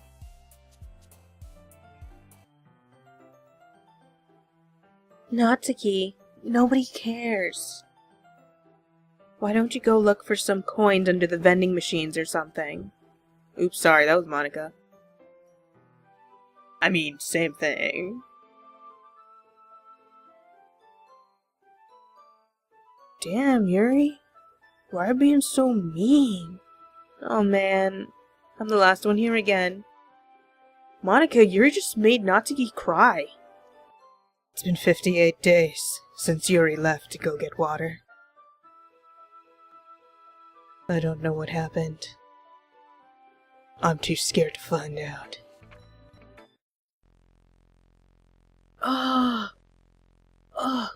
Where is it? What is the poem? I cannot see. Jeez, that really startled me. Well, I guess I kinda messed up at, writing this poem. I was just trying to... Never mind. Let's just move on. How'd you do that? How'd you do that with your poem, Monica? You're so good at arts and craft. Finally. Yuri holds up my poem to her face and takes a big whiff. I'm gonna frame it. I'm gonna put it on my wall. On the ceiling, more likely. Like, I'm just gonna stare at it every night I look at it. Your shitty poem. Yeah, whatever. Every time we talk, you just tell me my poem sucks. You never give me actual criticism, Yuri. Alright, let's see your poem, Natsuki. I meant Yuri, sorry, I got Natsuki on the brain. Sorry, Yuri, but you're gonna have to give me a different copy, because this one's covered in ketchup.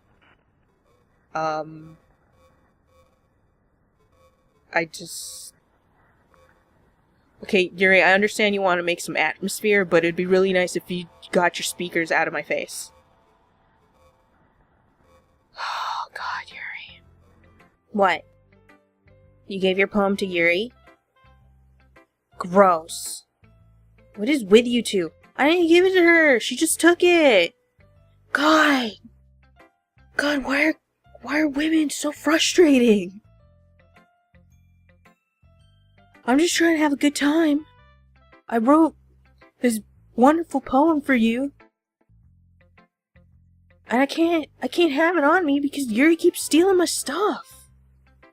Joke's on her, the poem that she has, I found it on the internet and I printed it out. What's with you two? It's not like I wanted to read it anyway. No.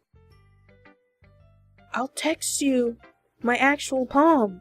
I'm sorry, Natsuki. Just pissing me off a little that you didn't even think to show me at all. I'm sorry. Maybe it can go back. I'll show it to you, okay? I'm sorry. It's instinct. I go to Yuri first. Because I think I forgot, okay? The memories from a past life, it didn't occur to me that I should have remembered that she's gonna steal my poem, okay? Okay, we'll finish this conversation and I'll go back. Maybe this time you should take the poem instead of Yuri having it. Okay, I guess I'm gonna share my poem with you anyway. I really hate that I have to do this, but unfortunately I don't have much of a choice. Just read it carefully, okay? Then you can go away. Natsuki, your face! Baby, your face, it's gone! Don't worry, I'll find it. I'll find it. It's like contacts, right? Don't worry about it, I'll find it. That or I'll have to draw it back on, but I don't trust my art skills. Oh god, they're terrible. We'll figure this out. I changed my mind. Ignore everything you just read. There's no point in trying to do anything. It's Yuri's own fault that she's so unlikable. Can you hear me, V? If you would just spend more time with Monica, all these problems would go away. Yuri and I are too messed up for someone as wonderful as you. Just think of Monica from now on. Just Monica. Just Monica. Just Monica. Just Monica. Just Monica. Just Monica. Just Monica. Just Monica. Just Monica. Yes or no? A dream. Okay, there's something different. I was wandering an abandoned warehouse at night. I was lost looking for an exit. I just wanted to go home. I came upon a huge empty room, its ceiling and walls beyond the deep blackness. My steps were quick in order to hurry to the other side, or to a wall, anything. Suddenly, the ground was no longer beneath my feet. I stepped into a hole of indeterminate width. I fell for a good 5 seconds before crashing into warm water. Figuring out which way was up, I surfaced myself. The air was humid, and the sounds of my splashing reverberated endlessly. My vision was completely swallowed by the dark. With one hand I could feel the damp metal wall of the container. My lungs are already getting tired. Okay, Natsuki, I'm back now. Sorry it took so long. This one's alright. Alright. Well, yeah. It's about as good as yesterday's anyway. I still can't really tell how much you actually care about writing, but either way you're doing alright. Even though you're not really spending time with anyone but Yuri. I still think it's nice to have activities that we all participate in. So you better keep working hard. I mean, I know I'm not president or vice president or anything, but that doesn't mean you can let me down, okay? So, at least read mine too for now. But just to be clear, this poem means a lot to me. So read it carefully, okay? Joke's on me. V, I know how fed up you are with these two by now. We can just... Natsuki, shut your fucking mouth and let him decide for himself. You shut your mouth! Jesus Christ. This is never going to end. Here we go again! No matter what, like, I'm always gonna struggle to do this.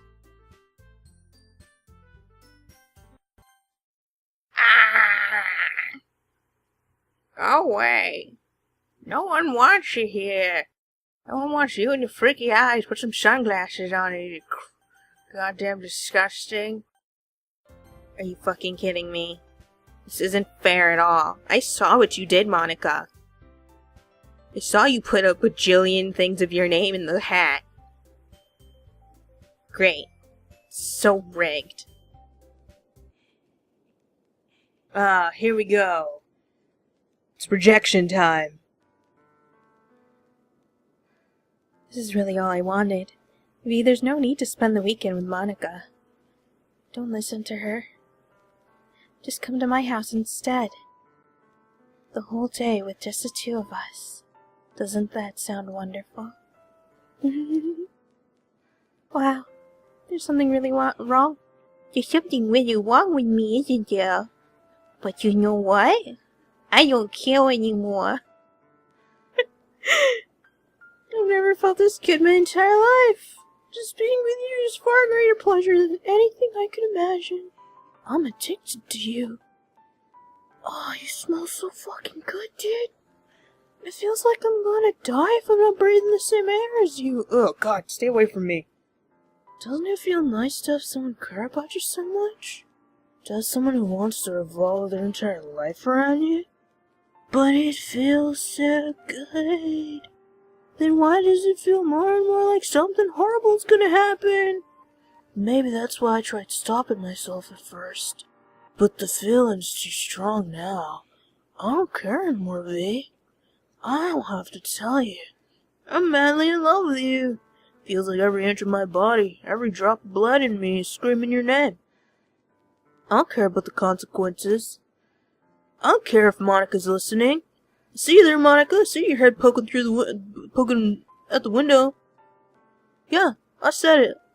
I love you, V. I love you so much I could kill you. I love you so much that I even touched myself with the pedestal from you. That's unsanitary. Oh, God, you don't know how many times I've dropped that thing. I just want to pull your skin open and crawl inside of you, bro.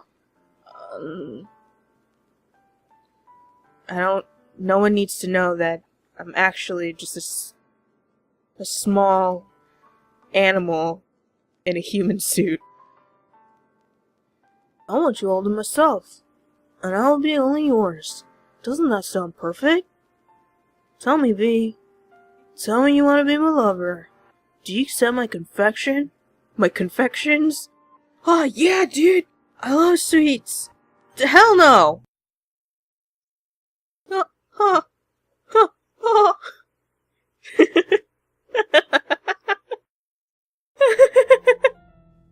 Jesus Christ, that's a whole lot more than what she said. Welcome to the Literature Club. It's always been a dream of mine to make something special out of the things I love. People parts. Now that you're a club member, you can help me make that dream come true in this cute game. Every day is full of chit-chat and fun activities with all my adorable and unique and the worst people. Sayori, the youthful bundle of sunshine who values happiness the most. Natsuki, the deceivingly cute girl who packs an assertive punch. Yuri, the timid and mysterious one who finds comfort in the world of books. And of course, me, Monica, the leader of the club. That's me. Yep, Monica. I'm super excited for you to make friends with everyone and help the Literature Club become a more intimate place for all my members. All my shitty members. But I can tell already that we're a sweetheart. Will you promise to spend the most time with me? Forever and ever and ever? Welcome to the Literature Club. It's always been a dream of mine. Wait. Will you promise to spend the most time with me? Will you promise to spend the most time with me? Will you promise to spend the most time with me? Will you promise to spend the most time with me? Will you promise to spend the most time with me? Absolutely not!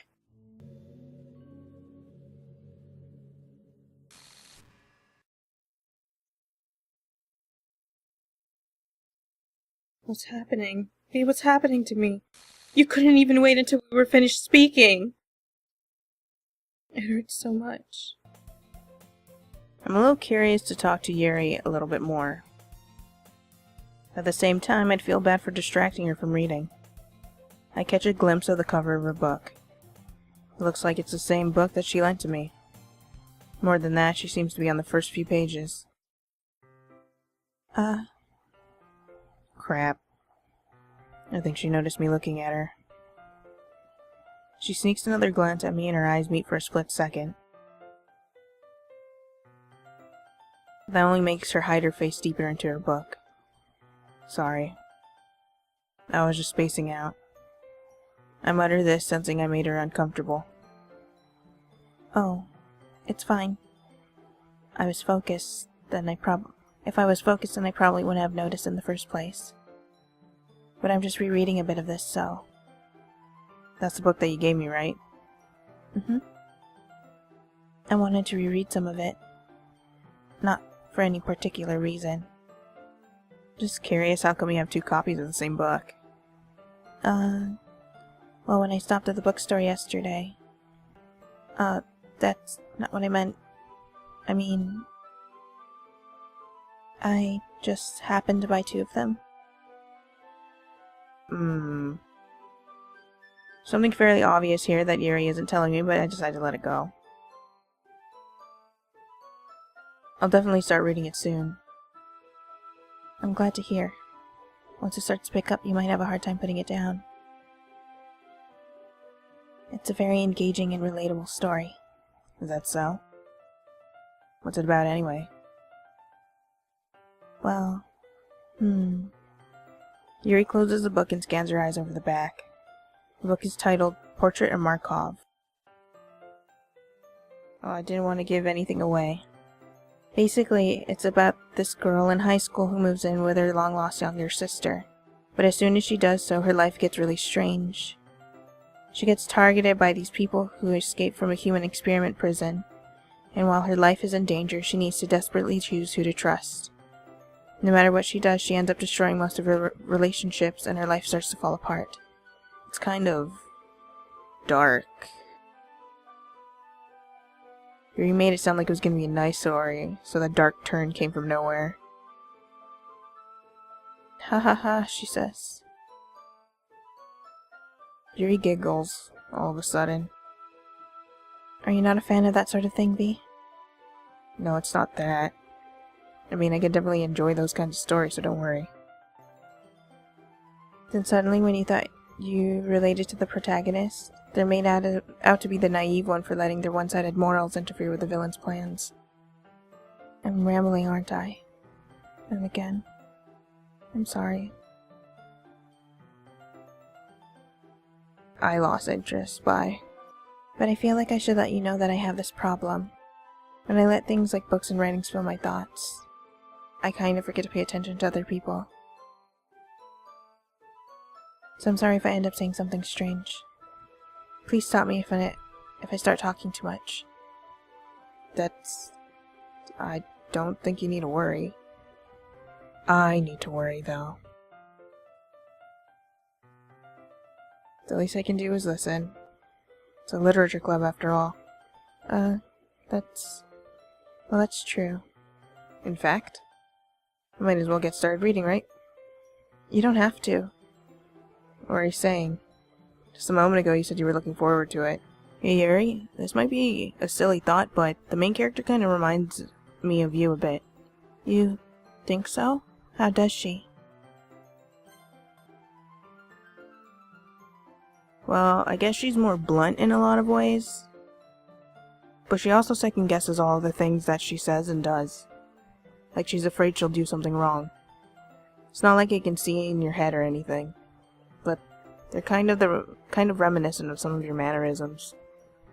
I see. Yuri remained silent for a moment. But V, that's probably a terrible thing to have in common with her. This is so embarrassing that you think that. Oh, wait. I didn't mean it in a bad way or anything. So I really didn't know you were self-conscious about that sort of thing. I guess I more meant that it's kind of cute. What are you saying all of a sudden? Okay, everyone. I think it's about time we share today's poems with each other. We might not have enough time if we wait too long. Yuri exhales, spared from finishing her thought. Is that alright, Yuri? You look kind of down. I'm sorry if you haven't been looking forward to this. It's not. It's fine. Good job, V. I was going ooh in my head while reading it. It's really metaphorical. I'm not sure why, but I didn't expect you to go for something so deep. I guess I underestimated you. It's easiest for me to keep everyone's expectations low. That way it only counts when I put in some effort. That's not very fair.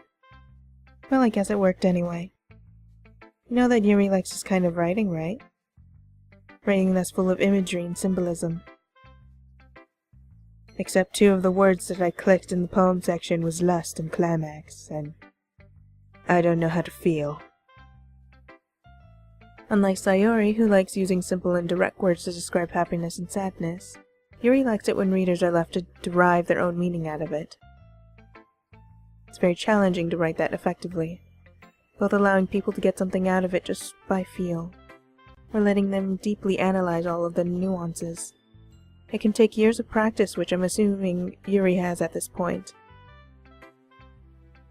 I never really asked, though. I'm sure I'm nowhere near her level yet. Don't worry so much about that. You do your own thing. As Yuri reads the poem, I notice her eyes lighten. Exceptional. What was that? Did I say that out loud? Yuri first covers her mouth, but then ends up covering her whole face. He's going to hate me. You really didn't do anything wrong, Yuri.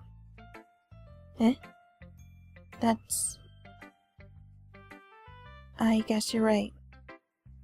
What am I getting so nervous for? Yuri takes a breath.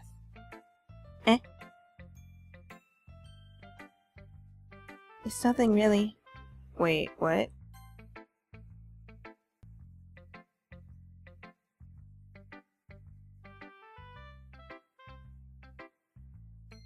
a lot more solemn putting it that way. I haven't even thought of that. That's impressive. It's nothing really. Yours was impressive too, so... Nah. If anything, I could probably learn a thing or two from you. You think so? Yeah, of course. You know, I was really nervous about doing all this. But in the end, I enjoyed it. I'm going to keep doing my best for you, V. Me too.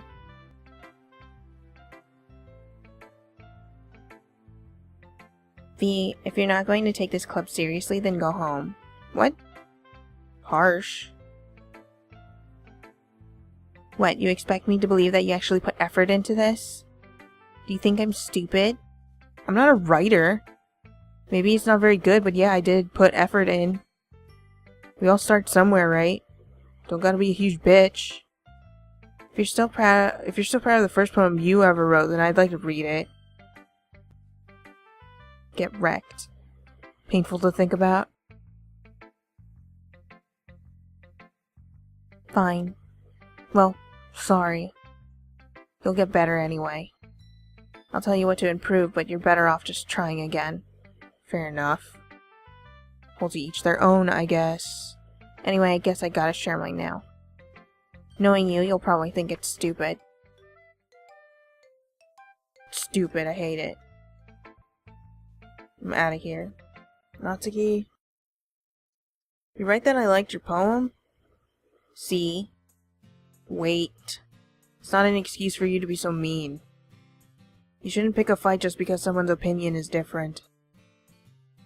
That's not what happened at all. Yuri didn't even take my poem seriously. I understand. Yuri. You're a seriously talented writer. It's no secret that I was impressed. Well, that's... But here's the thing. No matter how simple and refined someone's writing style is, they're still putting feelings into it, and it becomes something really personal. That's why Natsuki felt threatened when you said her poem was cute. I see. I didn't notice that I'm sorry. But Natsuki, you took it way too far. Yuri means well, and if you just told her how you felt, then this wouldn't have happened in the first place. Are you kidding? That's exactly what I did. It was her that... Natsuki, I think that's enough. You both did some things that you didn't mean. Yuri apologized, don't you think you should too? Natsuki clenches her fists. In the end, nobody has taken her side. She's trapped at this point, being defiant only because she can't handle the pressure. I end up even feeling bad for her. Sometimes, when I'm hurt, it helps to take a walk and clear my head. Sayori, she doesn't need to... You know what? I'm going to do that.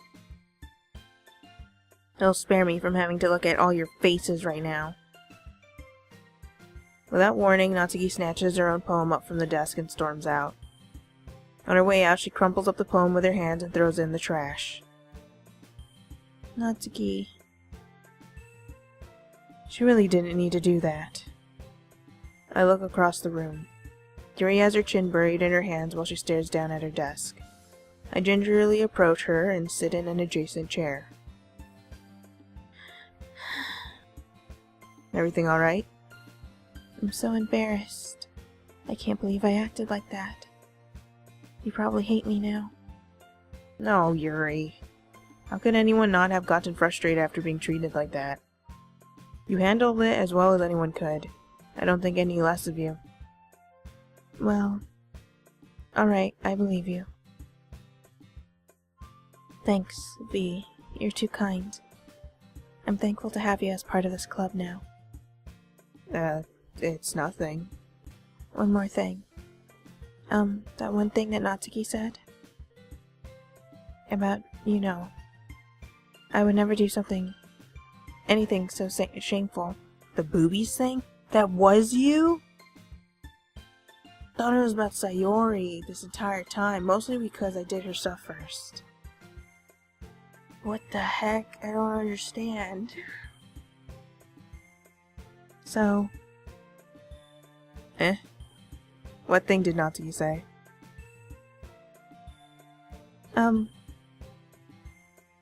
Well, never mind that. I'm going to go make some tea. Good idea.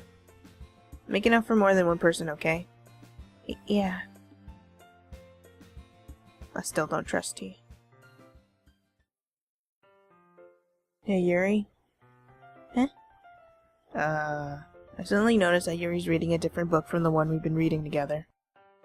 Sorry, I didn't mean to interrupt. No. I was kinda just waiting for you.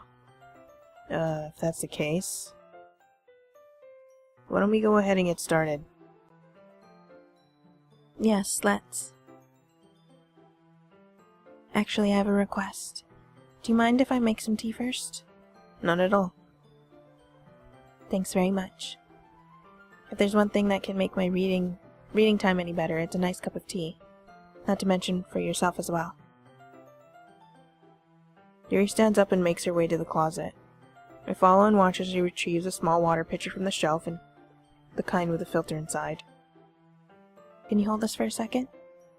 Sure. Yuri hands me the water pitcher and also fetches an electric kettle. I'm going to plug this in at the teacher's desk and then we'll go get some water. Yuri walks past me and sets the kettle down on the teacher's desk. Simply watch her movements. Okay, may I have the water pitcher?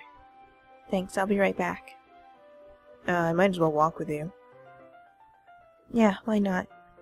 Shall we go then? Yeah. Where are you two off to? We're just... Yuri's going to make some tea, so... I suddenly realize how weird it sounds to explain this to Monica. We're just filling the water pitcher. Ah, okay. Sorry, I was just a bit curious. It's kind of a one-person job, isn't it? Just because it's a one-person job doesn't mean I can't go. That's... Monica, please mind your own business for once.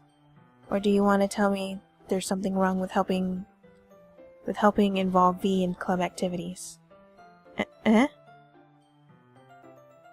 Whoa. Fierce. So nice not to have crazy Yuri.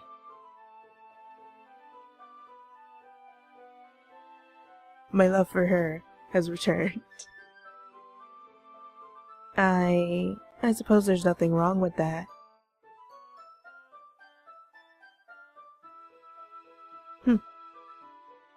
Let's go, V.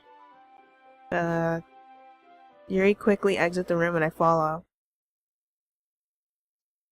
Beneath Monica's breath, all I hear is, "You better remember that he's mine, bitch." Once in the hallway, she suddenly puts her forehead against the wall. I do a double take. I'm really confused. I spoke without thinking. How could I say something like that? Yuri? Something about the way she said that. It made me feel so irritated. What's wrong with me? Nah, Yuri. I think you just did the right thing. Wasn't expecting it, but... It's also not right for Monica to judge people like that. V? How come even when I do something bad, you're being nice to me? Because nothing that you do is as bad as you make it seem in your head. No, nobody's perfect. We have emotions and we can't always hide them away. But you always amplify things in your head. Your mind turns a light rain shower into a hurricane. No. Wouldn't you hate me for something as terrible as that? Why would I hate you? I can't hate someone for having emotions. What kind of friend would do that? Friend, you say? Yuri lifts her head. V, I really like being friends with you.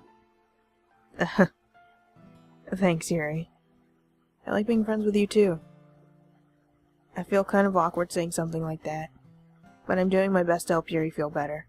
Anyway. Yeah. Shall we go? Yeah. Yuri and I walk to the nearest water fountain. Once we fill up the water pitcher, we return to the classroom. Yuri fetches the teapot and begins measuring the tea leaves. To my surprise, she even starts humming a little to herself. You must be in a good mood now. Is that so? I was letting it show. And you noticed. I was doing a bit of thinking, and decided that I would try expressing myself a little bit more. Turns out it's not very hard for me to do. When it's you who's around anyway. That's great, Yuri. Just don't push yourself too much. You're always worrying about me, V. It's very endearing. Yuri wasn't kidding. I don't even know if I can keep up with this. I watch Yuri pour a cup of tea for each of us. I have a request. Do you mind if we sit on the floor today? I hold another chocolate up to Yuri. She doesn't even look away from the book. She simply parts her lips as if the situation was completely natural. But that means I can't stop here. Apprehensively place the chocolate in her mouth. Just like that, Yuri closes her lips over it. Eh? Yuri's expression suddenly breaks. Did I just... Yuri looks at me like she needs to confirm what just happened. V? Sorry. I guess I shouldn't have done that. Oh, that's... well... you were just helping. That's something that friends do.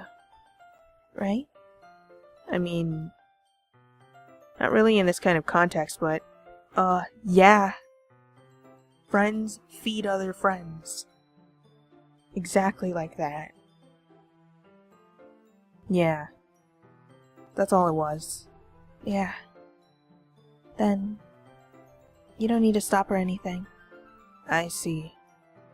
The situation has gotten really tense. Yuri tries to return to the book, but I can tell just by expression that even she can't focus now. My heart's pounding. Oh, you kids and your hormones. I nervously take another chocolate between my fingers, but this time Yuri's eyes meet mine. Okay, don't make it weird. How did it even come to this? Yuri doesn't avert her gaze. Don't look at me when I'm trying to feed you, God. It was supposed to be chill. It was supposed to be a chill thing to do, and now it's just getting weird. I notice her chest rising and falling to the rhythm of her breaths. I raise my arm. Oh my gosh. Like before, Yuri parts her lips. But it's different this time. Why you gotta make it sexual? I take the chocolate and place it in her mouth. I feel her hot breath with my fingers.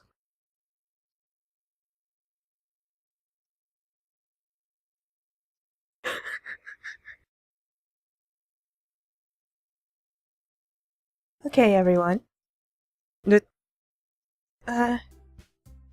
They're getting a little too intense in the classroom. Yuri jolts back. It's time to share poems. V, you can help Yuri put away the tea stuff, right? Yeah. Okay, thanks. The spell is abruptly broken. I'll take care of the cups. Yeah. Yuri picks up the teacups from the floor. I pick up the bag of chocolates. In the end, we hastily clean up without so much as a word between us. I get the feeling this is something neither of us will have the courage to bring up. This one's good. I feel like you're not only getting more comfortable with your style, but the imagery is better than the last one I read. Just wondering, but have you been finding inspiration in Yuri's writing style? I guess so. Can't deny that she's talented. Yeah, totally. I think her poems are the most romantic. That's the best way to describe it. She's like a totally different person when she picks up a pen. I noticed that too. Or when she's talking about literature, it's like a light turns on inside her. Sadly, it's hard to get much personal conversation out of her. Trust me, I've tried. Who knows what goes on in that head of hers? Hope you don't mean that in a bad way. No, of course not. I just meant that I wish she didn't keep so much to herself. But still, defending her like that. You must be pretty into her. Eh? You completely misunderstood. Calm down, I'm kidding. Besides, I'm pretty sure she's already got a boyfriend. Wait, really? Yeah, a fictional one anyway. Monica kind of whispers that last part to me. It's just a hunch, but... well, there's not really anything wrong with that. Oh, well, I know. Monica's trying so hard. But she's failing so hard. I was just saying. But anyway. Well, I can admit that it's better than the last one. It's nice to see that you're putting in some effort. That's good. But I still don't like this at all. Just trying too hard to be serious. What do you mean? Poems don't need to be all deep sounding to express something. It's going to just sound like you're forcing it unless you really don't suck at it. Honestly, don't bother trying to write poems like this until you're at Yuri's level. Natsuki stops short all of a sudden. Don't tell me. Eh? You're not trying to impress Yuri, are you? What are you talking about? Keep your voice down. You shut the hell up, Natsuki. You know Yuri would love this kind of... this is angsty. Just because she's a talented writer doesn't mean I mean... Looks like I'm in trouble. Somehow struck a nerve, though. What I did is beyond me. I'm so done with you. Natsuki shoves the poem I handed her back over to me. Take your stupid poem. If you wrote it for someone else, just don't show it to me. Ouch. This is what I get for letting a younger girl step into my business. Unless I was a mind reader, I was destined to be in a world of pain from the start. At least Natsuki wasn't really the girl I was trying to impress in the first place. Let's see what you've written for today. Yuri stares at the poem with a surprised expression on her face. Do you like it? V? This one might be even better than yesterday's. How did you pick up on this so quickly? Just yesterday I was telling you the kind of techniques worth practicing. Maybe that's why.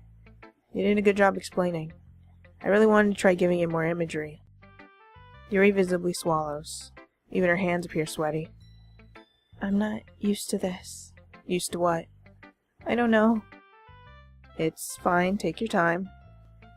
Yuri breathes and collects her thoughts. I know that Yuri likes to think before she speaks, so I offer that patience to her. Yeah. Just being appreciated like this, I guess.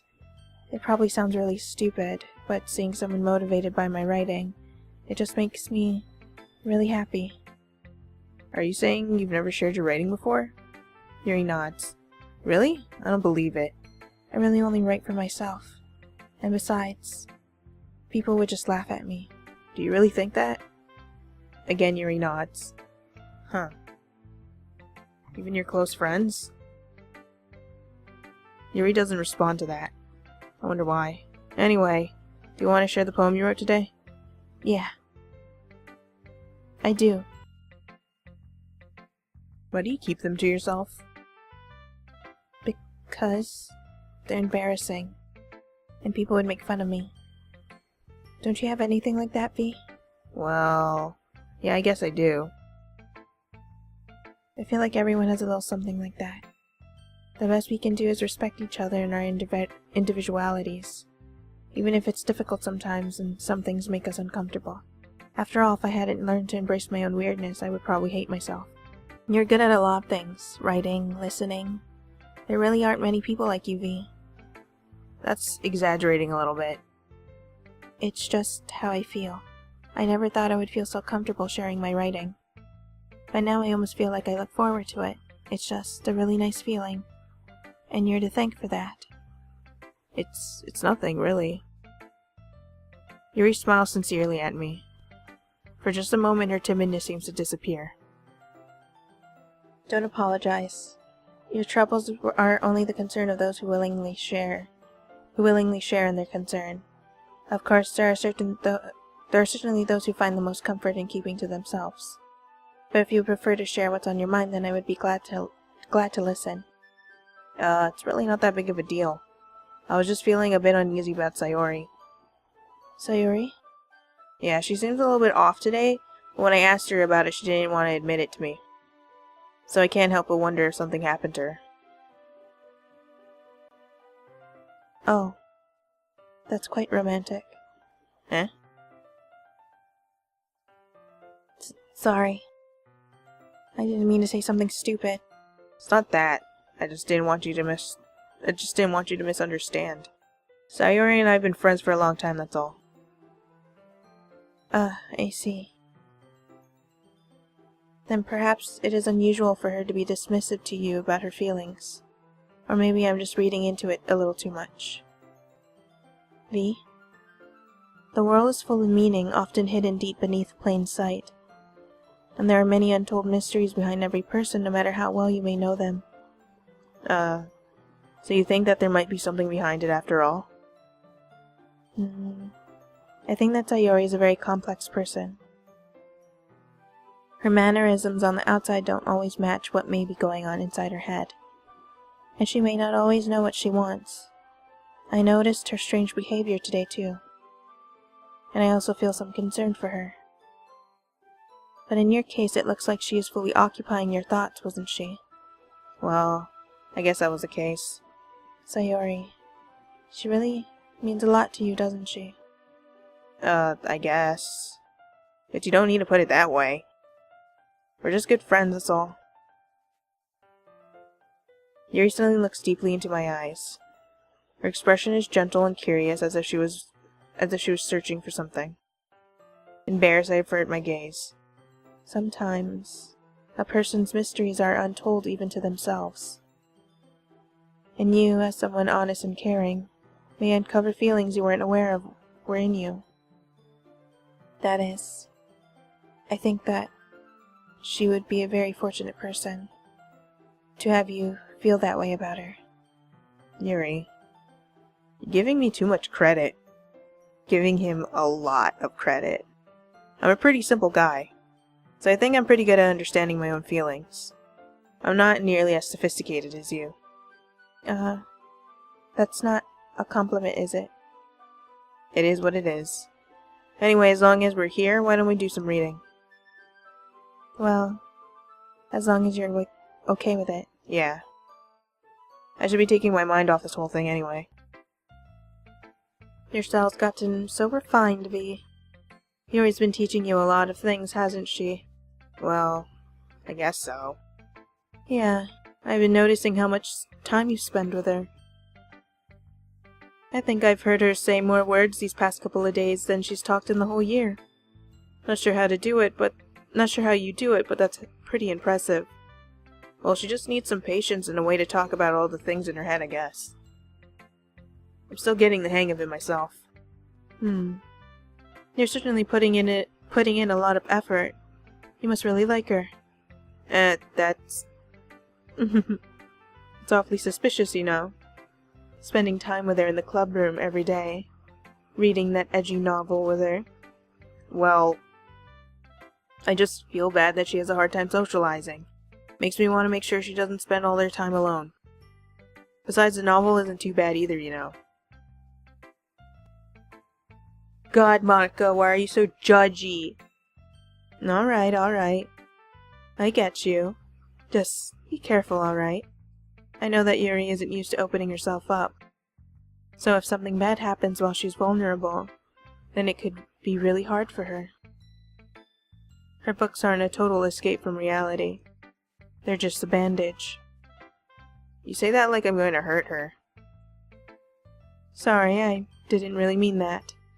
If anything, she might accidentally hurt herself. Anyway... Yeah, no thanks. You didn't even... Next.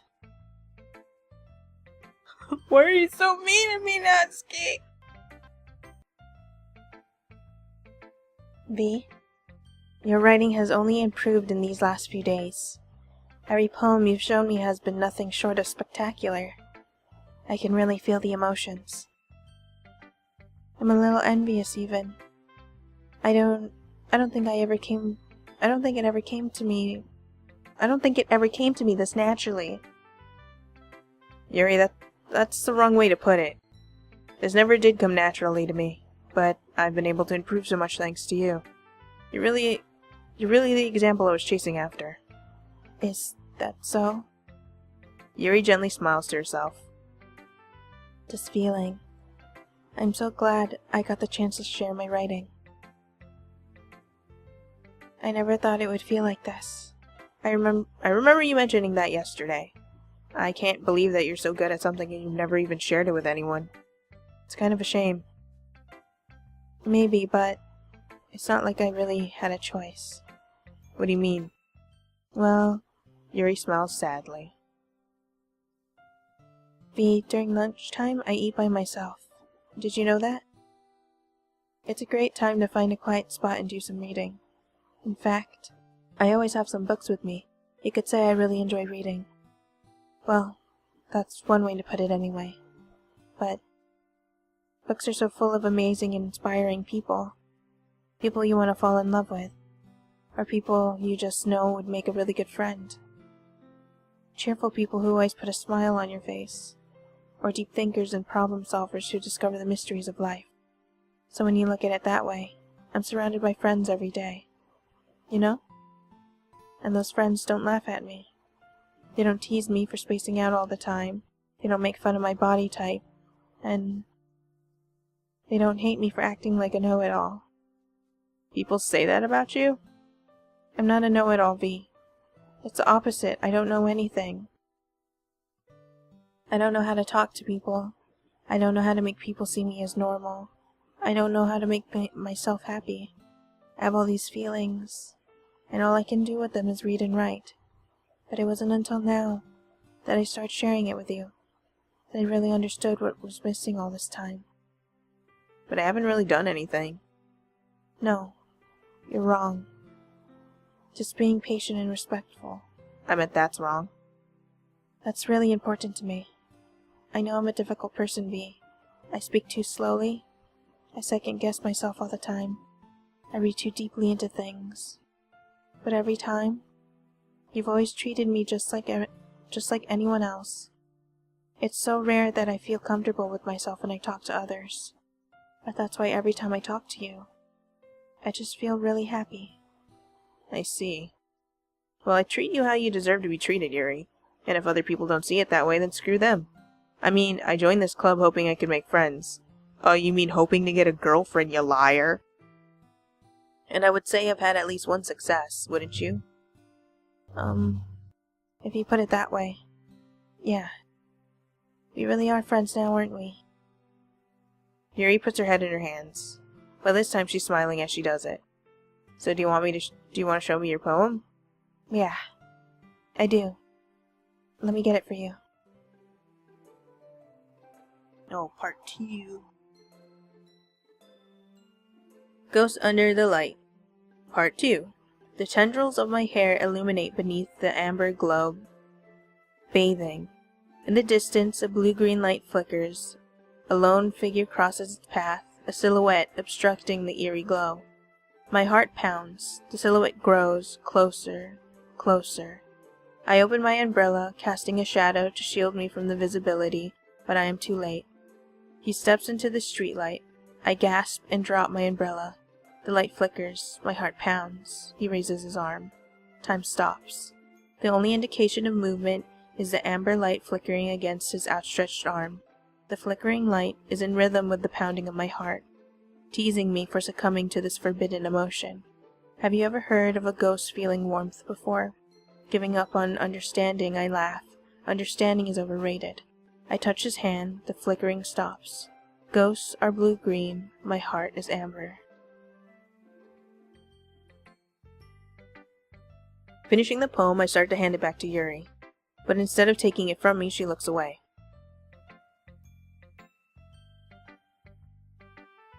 Do you dislike it? No, of course not. I just don't really know how I should respond. Despite Yuri's poem usually being cryptic, it wasn't hard to figure out what this one was about. Also, this clearly isn't the poem that Natsuki said she wrote about. Meaning I'm probably the one she's showing that. What do you mean? Natsuki didn't even want to talk to me. Natsuki's so mean. Meaning I'm probably the only one she's showing this to. I don't know if I'll be able to explain this one. That's fine. I understand this one. Yuri's having an even harder time speaking than usual. Does this one mean a lot to you? Yuri nods. I'm not really good with words, but I'm happy that you shared it with me. So thank you. And I hope we keep spending time together. Despite my inability to make eye contact, I see a faint smile merge on Yuri's lips. I once again try to hand the poem back to her. But instead, Yuri gently takes my hands and pushes them back toward me. I hesitate in response to her warm touch. You can... the poem is... Once again, Yuri fails to form a complete sentence. You mean I could keep it? Yuri nods. I'd love to. Again, Yuri faintly smiles as if she doesn't want me to notice.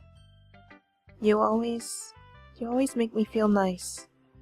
I know I'm not good people, but I hope that I can return the favor sometime. Yeah. Don't worry. I think you do a good job.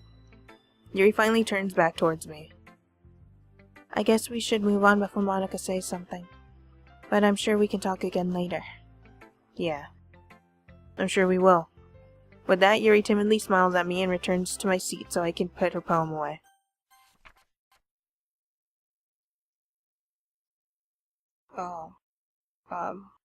Today I cut my skin open for the first time. It was exhilarating. I think I understand how it feels now. Wait, who is this? I have no idea. I'm supposed to be the reasonable one, though, so I don't think I'll be doing it again unless I decide to kill myself. I left a memento of the occasion below. Is that Monica? What the hell?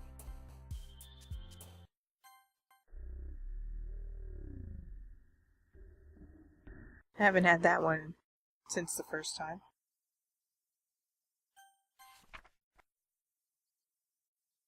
Oh, okay. Things I like about Papa. I like when Papa comes home early. I like when Papa cooks me dinner. I like when Papa gives me allowance. I like when Papa spends time with me. I like when Papa asks about my friends. I like when Papa asks me about anything. I like when Papa gives me lunch money. I like when Papa comes home before sundown. I like when Papa cooks.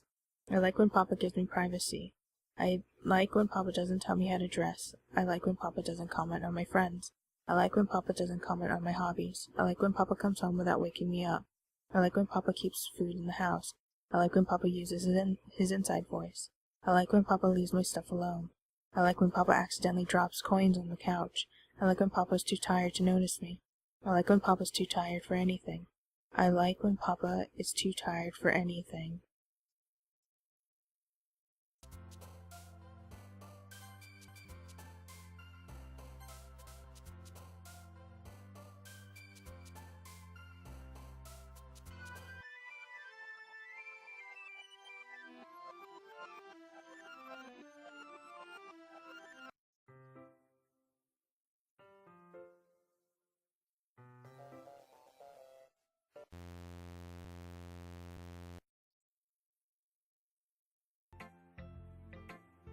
I still can't handle her stupid eyes. Hey, did you know I'm vegetarian? I don't mean that like I'm bragging or anything. I just thought you'd enjoy a fun fact about me. I decided to start a couple years ago after learning more about Earth's climate.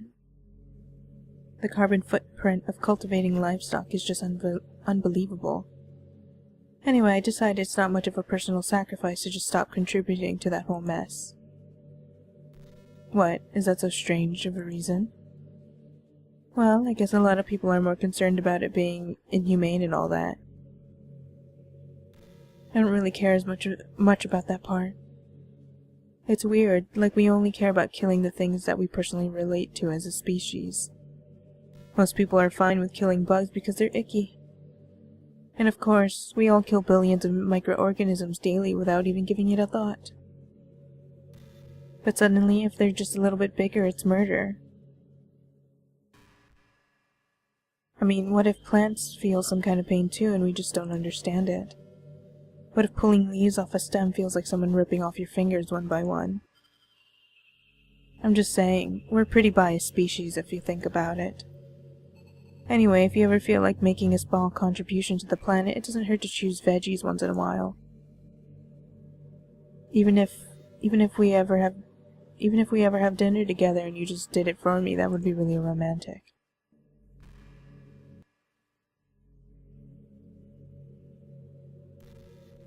Sometimes I think back to middle school. I'm so embarrassed by the way I used to behave back then. It almost hurts to think about. I wonder if when I'm in college I'll feel that way about high school. I like the way I am now, so it's pretty hard for me to imagine that happening. But I also know that I'll probably change a lot as time goes on. We just need to enjoy the present and not think about the past. And that's really easy to do when you're here, with you here.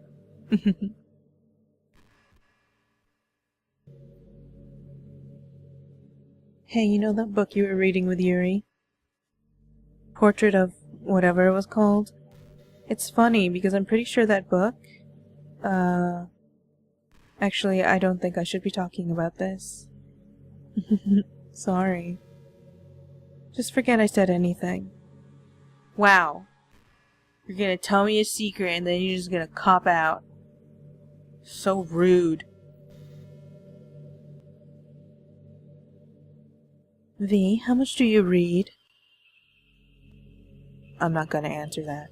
It's way too easy to neglect reading books. If you don't read much, it almost feels like a chore compared to all the other entertainment we have. But once you get into a good book, it's like magic. You get swept away.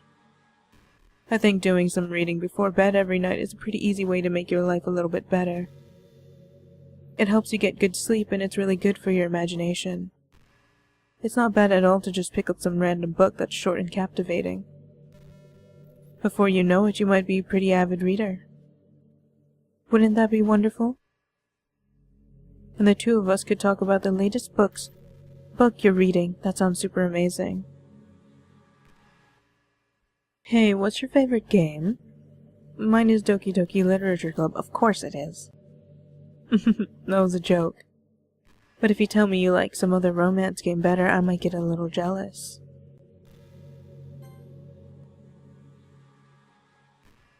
Are you trying to fast forward? I'm not boring you, am I? Oh gosh. Well, there's nothing to fast forward to, V. It's just the two of us after all. But aside from that, time doesn't really exist anymore, so it's not even going to work. Here, I'll go ahead and turn it off for you. There we go. You'll be a sweetheart and listen from now on, right? Thanks. Now where was I?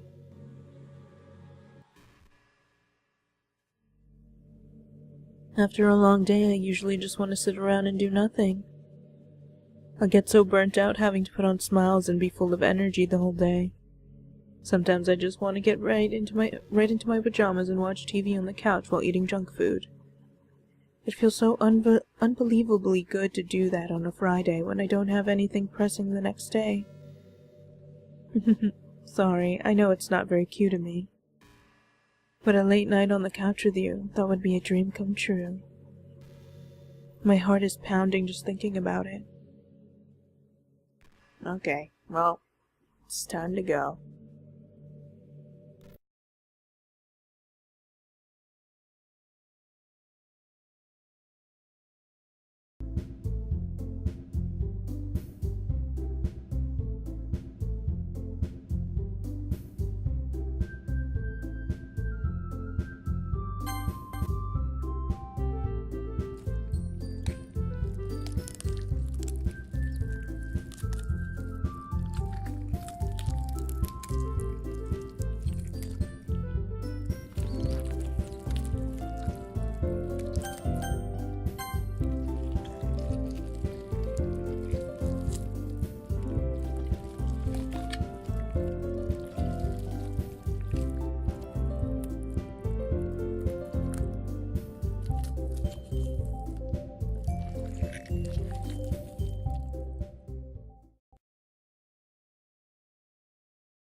Hey V, I really want to thank you. I mean, I'm really happy that you joined the club and everything, but the truth is, I already knew you were going to. There's actually something else. I wanted to thank you for spending so much time with us all. You worked so hard to make each and every one of us happy. You comforted us through our hard times, and you helped us all get along with each other. Do you get it, V? Because I'm president now, I understand everything. You really didn't want to miss a single thing in this game, did you? You saved and loaded so many times just to make sure you could spend time with us. Only someone who truly cares about the literature club would go that far. But all along, that's all I ever wanted. For everyone to be happy and care about each other. It's kind of sad, you know. After all you've done for us, there isn't much I can do for you in return. We've already reached the end of the game. So, this is where we say goodbye. Thank you for playing Doki Doki Literature Club. I'm going to miss you, V. Come visit sometime, okay? We'll always be here for you. We all love you.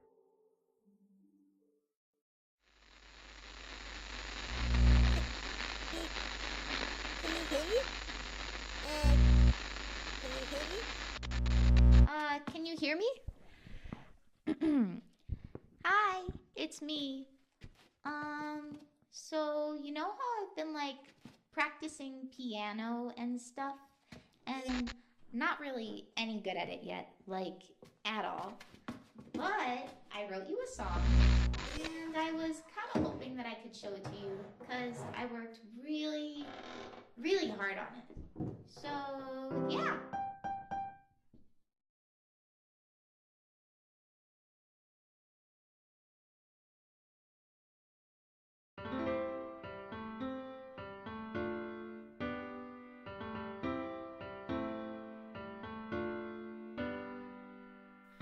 Every day I imagine a future where I can be with you. In my hand is a pen that will write a poem of me and you. The ink flows down into a dark puddle. Just move your hand right the way into his heart. But in this world of infinite choices, what will it take just to find that special day?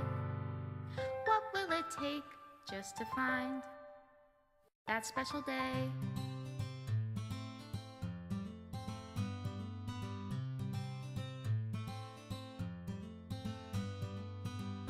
Have I found everybody a fun assignment to do today?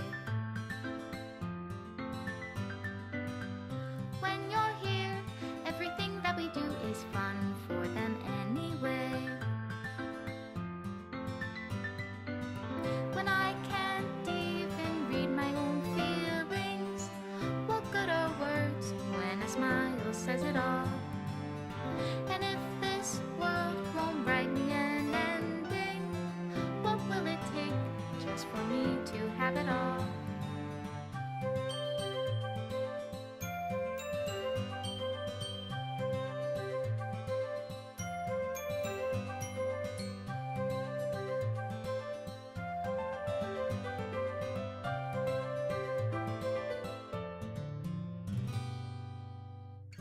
Does my pen only write bitter words for those who are dear to me? Is it love if I take you, or is it love if I set you free?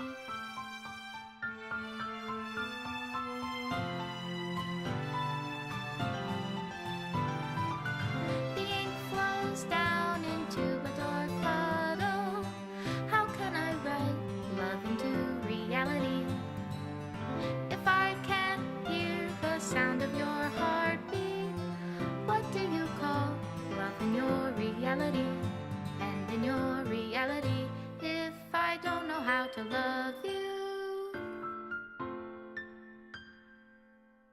I'll leave you be.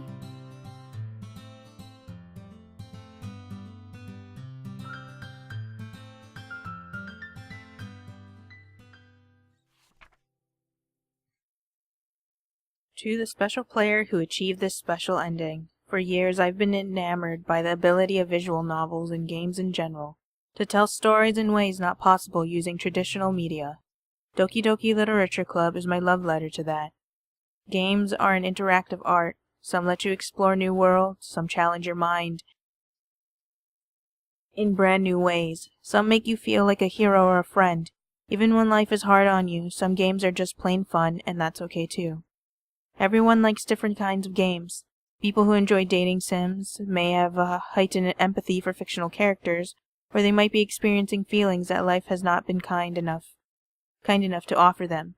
If they are enjoying themselves, then that's all that matters. That goes for shooting games, casual games, sandbox games, anything. Preferences are preferences, and our differences are the reason we are thinking that we are a thriving video game industry. My own favorite games have always been ones that challenge the status quo. Even if not a masterpiece, any game that attempts something wildly different may earn a special place in my heart. Anything that further pushes the limitless